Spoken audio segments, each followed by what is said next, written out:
ਨਮਸਕਾਰ ਦੋਸਤੋ, ਸਵਾਗਤ ਹੈ ਤੁਹਾਡਾ ਜੀ ਤੁਹਾਡੇ ਆਪਣੇ YouTube channel study table with SK ਦੇ ਵਿੱਚ। ਆਪਾਂ ਲਾਸਟ ਵੀਡੀਓ ਦੇ ਵਿੱਚ ਜਿਹੜਾ ਹੈ ਉਹ ਪੜ੍ਹਿਆ ਨੈਸ਼ਨਲ ਮੂਵਮੈਂਟ ਗਾਂਧੀ ਏਰਾ ਬਾਰੇ ਪੜ੍ਹ ਰਹੇ ਸੀ, ਗਾਂਧੀ ਯੁੱਗ ਬਾਰੇ ਪੜ੍ਹ ਰਹੇ ਸੀ ਆਪਾਂ। ਉਸ ਤੋਂ ਬਾਅਦ ਅੱਜ ਦਾ ਜਿਹੜਾ ਆਪਣਾ ਟੌਪਿਕ ਹੈ ਉਹ ਹੈ ਜੀ ਸਵਰਾਜ ਪਾਰਟੀ। ਸਵਰਾਜ ਪਾਰਟੀ ਬਾਰੇ ਆਪਾਂ ਜਿਹੜਾ ਹੈ ਡਿਸਕਸ ਕਰਾਂਗੇ। ਉਸ ਤੋਂ ਬਾਅਦ ਡਿਸਕਸ ਕਰਾਂਗੇ ਸੈਮਨ ਕਮਿਸ਼ਨ ਬਾਰੇ। ਸੋ ਆਪਾਂ ਆਪਣੀ ਵੀਡੀਓ ਸਟਾਰਟ ਕਰਦੇ ਹਾਂ ਸਵਰਾਜ ਪਾਰਟੀ ਤੋਂ। ਸਵਰਾਜ ਦਲ ਜਿਹੜਾ ਸੀ, ਇਸ ਦੀ ਸਥਾਪਨਾ ਜਿਹੜੀ ਹੋਈ ਉਹ ਹੋਈ 1923 ਦੇ ਵਿੱਚ। 1923 ਦੇ ਵਿੱਚ ਹੋਈ। ਇਸ ਦੇ ਜਿਹੜੇ ਹੈੱਡ ਸੀਗੇ, ਜਿਨ੍ਹਾਂ ਨੇ ਸਵਰਾਜ ਪਾਰਟੀ ਦੀ ਸਥਾਪਨਾ ਕੀਤੀ, ਉਹ ਸੀਗੇ ਜੀ ਚਿਤਰੰਜਨ ਦਾਸ ਅਤੇ ਮੋਤੀ ਲਾਲ ਨਹਿਰੂ। ਇਹਨਾਂ ਨੇ ਇਹ ਪਾਰਟੀ ਸਟਾਰਟ ਕੀਤੀ। ਅਸਲ ਦੇ ਵਿੱਚ ਇਹ ਕੋਈ ਨਵੀਂ ਪਾਰਟੀ ਨਹੀਂ ਸੀਗੀ, ਸਗੋਂ ਕਾਂਗਰਸ ਦੇ ਵਿੱਚੋਂ ਹੀ ਜਿਹੜਾ ਹੈ ਇਹ ਦਲ ਅਲੱਗ ਤੋਂ ਕੰਮ ਕਰਨਾ ਇਹਨੇ ਸ਼ੁਰੂ ਕਰਤਾ ਤੇ ਅਲੱਗ ਤੋਂ ਇਹਨੇ ਆਪਣਾ ਮੋਟਿਵ ਜਿਹੜੇ ਬਣਾ ਲਏ। ਕਾਂਗਰਸ ਦੇ ਵਿੱਚੋਂ ਹੀ ਜਿਹੜੇ ਅਲੱਗ ਹੋਏ ਸੀ। ਇਸ ਦਲ ਦੇ ਜਿਹੜੇ ਨੇਤਾ ਸੀਗੇ, ਉਹਨਾਂ ਦਾ ਉਦੇਸ਼ ਜਿਹੜਾ ਸੀਗਾ ਸਵਰਾਜ ਦੀ ਪ੍ਰਾਪਤੀ ਸੀਗਾ ਤੇ ਉਹਨਾਂ ਦੇ ਸਾਧਨ ਜਿਹੜੇ ਸੀਗੇ ਉਹ ਵਿਧਾਨ ਪ੍ਰੀਸ਼ਦ ਦੇ ਵਿੱਚ ਦਾਖਲ ਹੋ ਕੇ ਸਰਕਾਰ ਦੀ ਆਲੋਚਨਾ ਅਤੇ ਉਸਦੇ ਕੰਮਾਂ ਵਿੱਚ ਰੁਕਾਵਟ ਪੈਦਾ ਕਰਕੇ ਸਵਰਾਜ ਦੀ ਪ੍ਰਾਪਤੀ ਕਰਨਾ ਚਾਹੁੰਦੇ ਸੀ। ਜਦ ਕਿ ਆਪਾਂ ਪਿੱਛੇ ਜਿਹੜਾ ਪੜਿਆ, ਜਿਹੜੀ ਕਾਂਗਰਸ ਬਣਾਈ ਗਈ, ਉਹਦੇ ਵਿੱਚ ਕਾਂਗਰਸ ਦੇ ਵਿੱਚ ਗਾਂਧੀ ਨੇ ਐਲਾਨ ਕੀਤਾ ਸੀਗਾ ਕਿ ਆਪਾਂ ਜਿਹੜਾ ਹੈ ਸਾਰਿਆਂ ਦਾ ਬਾਈਕਾਟ ਕਰਾਂਗੇ। ਕੋਈ ਵੀ ਜਿਹੜਾ ਪ੍ਰੀਸ਼ਦ ਦੇ ਵਿੱਚ ਇਲੈਕਸ਼ਨ ਨਹੀਂ ਲੜੇਗਾ, ਇਲੈਕਸ਼ਨ ਨਹੀਂ ਦੇਵੇਗਾ, ਵੋਟ ਵੀ ਨਹੀਂ ਪਾਵੇਗਾ। ਲੇਕਿਨ ਜਿਹੜੇ ਚਿਤਰੰਜਨ ਦਾਸ ਤੇ ਮੋਤੀ ਲਾਲ ਨਹਿਰੂ ਸੀ, ਉਹ ਇਸ ਫੈਸਲੇ ਦੇ ਵਿਰੁੱਧ ਸੀਗੇ। ਉਹਨਾਂ ਨੇ ਆਪਣੀ ਇੱਕ ਪਾਰਟੀ ਬਣਾਈ, ਸਵਰਾਜ ਪਾਰਟੀ, ਜਿਸ ਦਾ ਮੋਟਿਵ ਸੀਗਾ ਕਿ ਉਹ ਵਿਧਾਨ ਪ੍ਰੀਸ਼ਦ ਦੇ ਵਿੱਚ ਦਾਖਲ ਹੋਣਗੇ, ਇਲੈਕਸ਼ਨ ਵੀ ਲੜਨਗੇ ਅਤੇ ਉਹ ਜਿੱਤਣ ਤੋਂ ਬਾਅਦ ਜਿਹੜਾ ਸਰਕਾਰ ਦੇ ਵਿੱਚ ਰਹਿ ਕੇ ਸਰਕਾਰ ਦੀ ਆਲੋਚਨਾ ਕਰਨਗੇ ਅਤੇ ਉਹਨਾਂ ਦੇ ਕੰਮਾਂ ਦੇ ਵਿੱਚ ਜਿਹੜਾ ਰੁਕਾਵਟਾਂ ਪੈਦਾ ਕਰਨਗੇ ਅਤੇ ਇਸ ਤਰੀਕੇ ਨਾਲ ਉਹ ਸਵਰਾਜ ਦੀ ਪ੍ਰਾਪਤੀ ਕਰਨਾ ਚਾਹੁੰਦੇ ਸੀਗੇ। ਸੋ ਇਹਨਾਂ ਦਾ ਮੋਟਿਵ ਥੋੜਾ ਜਿਹਾ ਅਲੱਗ ਸੀਗਾ। ਤਾਂ ਆਪਾਂ ਇਹਨਾਂ ਬਾਰੇ ਡਿਸਕਸ ਕਰਦੇ ਹਾਂ। ਪਹਿਲਾਂ ਕਿ ਸਥਾਪਨਾ ਦੇ ਕਾਰਨ ਕੀ ਬਣੇ। ਸਭ ਤੋਂ ਪਹਿਲਾਂ ਦੇਖੋ ਜੀ, 1920 ਈਸਵੀ ਦੇ ਵਿੱਚ ਜਿਹੜਾ ਕਲਕੱਤਾ ਦਾ ਅਜਲਾਸ ਹੋਇਆ, ਉਹਦੇ 'ਚ ਕਈ ਕਾਂਗਰਸੀ ਜਿਹੜੇ ਮੈਂਬਰ ਸੀਗੇ, ਉਹਨਾਂ ਨੇ ਗਾਂਧੀ ਜੀ ਦੇ ਅਸਹਿਯੋਗ ਅੰਦੋਲਨ ਮਤੇ ਦੇ ਵਿਰੁੱਧ ਵੋਟ ਦਿੱਤੀ ਸੀਗੀ। ਉਹਨਾਂ ਦੇ ਵਿੱਚੋਂ ਜਿਹੜਾ CR ਦਾਸ ਅਤੇ ਮੋਤੀ ਲਾਲ ਨਹਿਰੂ ਜਿਹੜੇ ਸੀ, ਉਹਨਾਂ ਨੇ ਪ੍ਰੀਸ਼ਦਾਂ ਦਾ ਬਾਈਕਾਟ ਕਰਨ ਦੇ ਕਾਰਜਕ੍ਰਮ ਦੇ ਪੱਖ ਵਿੱਚ ਜਿਹੜਾ ਉਹ ਨਹੀਂ ਸੀ। ਉਹ ਚਾਹੁੰਦੇ ਸੀਗੇ ਕਿ ਇਲੈਕਸ਼ਨ ਲੜੇ ਜਾਣ ਅਤੇ ਵਿੱਚ ਹੀ ਰਹਿ ਕੇ ਸਰਕਾਰ ਦੀ ਆਲੋਚਨਾ ਕੀਤੀ ਜਾਵੇ। ਦੂਜਾ ਇਹ ਸੀਗਾ ਕਿ ਜਿਹੜੇ ਦੂਜੇ ਨੇਤਾ ਸੀਗੇ, ਉਹਨਾਂ ਨੇਤਾਵਾਂ ਦੀ ਸਲਾਹ ਲਏ ਬਿਨਾਂ ਹੀ ਮਹਾਤਮਾ ਗਾਂਧੀ ਨੇ ਜਿਹੜਾ ਹੈ ਅਸਹਿਯੋਗ ਅੰਦੋਲਨ ਜਿਹੜਾ ਮੁਲਤਵੀ ਕਰ ਦਿੱਤਾ ਸੀਗਾ। ਇਸ ਨਾਲ ਦੇਸ਼ ਦੇ ਜਿਹੜੇ ਨੇਤਾ ਸੀਗੇ ਅਤੇ ਜਨਤਾ ਸੀਗੀ, ਉਹਨਾਂ ਦੇ ਵਿੱਚ ਬੜੀ ਮਾਯੂਸੀ ਫੈਲੀ ਹੋਈ ਸੀਗੀ। ਗਾਂਧੀ ਜੀ ਦੇ ਕੈਦੀ ਬਣਾਏ ਜਾਣ ਤੋਂ ਬਾਅਦ ਭਾਰਤੀ ਰਾਜਨੀਤੀ ਵਿੱਚ ਜਿਹੜੀ ਹੈ ਉਹ ਢਿੱਲ ਆ ਚੁੱਕੀ ਸੀਗੀ। ਲੋਕਾਂ ਨੇ ਆਪਣੇ ਆਪ ਨੂੰ ਜਿਹੜਾ ਲਾਚਾਰ ਸਮਝਣਾ ਸ਼ੁਰੂ ਕਰਤਾ ਸੀ ਕਿ ਉਹਨਾਂ ਦੇ ਵਿੱਚੋਂ ਕੋਈ ਲੀਡਰ ਨਹੀਂ ਬਚਿਆ ਜਿਹੜਾ ਕਿ ਅੱਗੇ ਉਹਨਾਂ ਨੂੰ ਲਿਜਾ ਸਕੇ। ਤੀਜਾ ਇਹ ਹੋਇਆ ਕਿ ਅਸਹਿਯੋਗ ਅੰਦੋਲਨ ਦੇ ਕਾਰਨ ਜਿਹੜਾ ਹੈ ਵਿਧਾਨ ਪਰਿਸ਼ਦਾਂ ਦੇ ਵਿੱਚ ਦੇਸ਼ ਭਗਤਾਂ ਦੀ ਬਜਾਏ ਜਿਹੜੇ ਸਰਕਾਰ ਦੇ ਪਿੱਠੂ ਸੀਗੇ ਅਤੇ ਜਿਹੜੇ ਮੌਕਾਪ੍ਰਸਤ ਲੋਕ ਸੀਗੇ, ਉਹਨਾਂ ਦੇ ਨਿਯੰਤਰਣ ਹੋ ਗਿਆ, ਉਹ ਚਲੇ ਗਏ ਉੱਥੇ ਸਰਕਾਰ ਦੇ ਵਿੱਚ। ਇਸ ਨਾਲ ਸਰਕਾਰ ਦੇ ਰਸਤੇ ਵਿੱਚ ਰੁਕਾਵਟ ਪੈਦਾ ਹੋਣ ਦੀ ਬਜਾਏ ਸਰਕਾਰ ਨੂੰ ਜਿਹੜਾ ਹੈ ਉਹ ਮਨਮਰਜ਼ੀ ਕਰਨ ਦਾ ਜਿਹੜਾ ਮੌਕਾ ਮਿਲ ਗਿਆ। ਉਸ ਤੋਂ ਬਾਅਦ ਹੈ ਕਿ 1922 ਦੇ ਵਿੱਚ ਜੋ ਕਾਂਗਰਸੀ ਨੇਤਾ ਜੇਲ੍ਹ ਤੋਂ ਛੁੱਟ ਕੇ ਵਾਪਸ ਆਏ, ਉਹਨਾਂ ਕੋਲ ਇਸ ਸਮੇਂ ਕਰਨ ਲਈ ਕੋਈ ਕੰਮ ਨਹੀਂ ਸੀਗਾ। ਇਸ ਲਈ ਚਿਤਰੰਜਨ ਦਾਸ ਤੇ ਮੋਤੀ ਲਾਲ ਨਹਿਰੂ ਨੇ ਦੇਸ਼ ਦੇ ਸਾਹਮਣੇ ਇੱਕ ਕਾਰਜਕ੍ਰਮ ਰੱਖਣ ਦਾ ਵਿਚਾਰ ਕੀਤਾ। ਅਸਹਿਯੋਗ ਅੰਦੋਲਨ ਦੌਰਾਨ ਲੋਕਾਂ ਨੂੰ ਇਹ ਮਹਿਸੂਸ ਹੋਣ ਲੱਗਾ ਸੀਗਾ ਕਿ ਉਹ ਜਲਦੀ ਹੀ ਸਵਰਾਜ ਮਿਲ ਜਾਵੇਗਾ ਅਤੇ ਗਾਂਧੀ ਜੀ ਨੇ ਵੀ ਇਸ ਦਾ ਵਿਸ਼ਵਾਸ ਦਿਵਾਇਆ ਸੀਗਾ। ਪਰ ਅੰਦੋਲਨ ਦੇ ਅਸਫਲ ਹੋਣ ਦੇ ਕਾਰਨ ਲੋਕਾਂ ਨੂੰ ਮਾਯੂਸੀ ਹੋ ਗਈ ਸੀ ਅਤੇ ਹੁਣ ਮਹਾਤਮਾ ਗਾਂਧੀ ਦੀ ਅਸਹਿਯੋਗ ਨੀਤੀ ਦੇ ਵਿੱਚ ਉਹਨਾਂ ਦਾ ਵਿਸ਼ਵਾਸ ਨਹੀਂ ਰਿਹਾ ਸੀਗਾ। ਲੋਕਾਂ ਨੇ ਮਹਿਸੂਸ ਕੀਤਾ ਕਿ ਸਿਰਫ ਦੂਰ ਖੜੇ ਰਹਿ ਕੇ ਸਰਕਾਰ ਦੇ ਰਸਤੇ ਵਿੱਚ ਰੁਕਾਵਟ ਪੈਦਾ ਨਹੀਂ ਕੀਤੀ ਜਾ ਸਕਦੀ।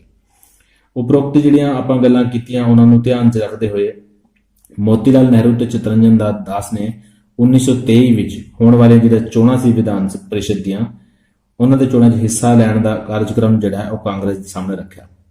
ਉਹਨਾਂ ਦਾ ਕਹਿਣਾ ਸੀਗਾ ਕਿ 1923 ਦੀਆਂ ਚੋਣਾਂ ਵਿੱਚ ਹਿੱਸਾ ਲੈਣ ਨਾਲ ਜਿਹੜਾ ਆਪਾਂ ਨੂੰ ਕਈ ਲਾਭ ਹੋਣਗੇ। ਉਹ ਲਾਭ ਕਿਹੜੇ ਸੀਗੇ? ਜਿਵੇਂ ਕਿ ਪਹਿਲਾ, ਦੇਸ਼ ਦੇ ਵਿੱਚ ਫੈਲੀ ਹੋਈ ਮਾਯੂਸੀ ਜਿਹੜੀ ਹੈ ਉਹ ਘੱਟ ਹੋ ਜਾਵੇਗੀ ਅਤੇ ਦੇਸ਼ ਦੇ ਸਾਹਮਣੇ ਇੱਕ ਨਵਾਂ ਜਿਹੜਾ ਕਾਰਜਕ੍ਰਮ ਆ ਜਾਵੇਗਾ, ਉਹਨਾਂ ਨੂੰ ਕੰਮ ਕੁਝ ਮਿਲ ਜਾਏਗਾ ਕਰਨ ਵਾਸਤੇ। ਦੂਜਾ ਇਹ ਸੀ ਕਿ ਮੌਕਾ ਪ੍ਰਸਤਾਂ ਅਤੇ ਸਰਕਾਰੀ ਪਿੱਠੂਆਂ ਨੂੰ ਜਿਹੜਾ ਹੈ ਉਹ ਵਿਧਾਨ ਪ੍ਰੀਸ਼ਦ ਵਿੱਚ ਜਾਣ ਦਾ ਮੌਕਾ ਨਹੀਂ ਮਿਲੇਗਾ ਅਤੇ ਸੱਚੇ ਜਿਹੜੇ ਦੇਸ਼ ਭਗਤ ਹੋਣਗੇ ਉਹੀ ਜਿਹੜੇ ਵਿਧਾਨ ਪ੍ਰੀਸ਼ਦਾਂ ਵਿੱਚ ਜਾ ਸਕਣਗੇ।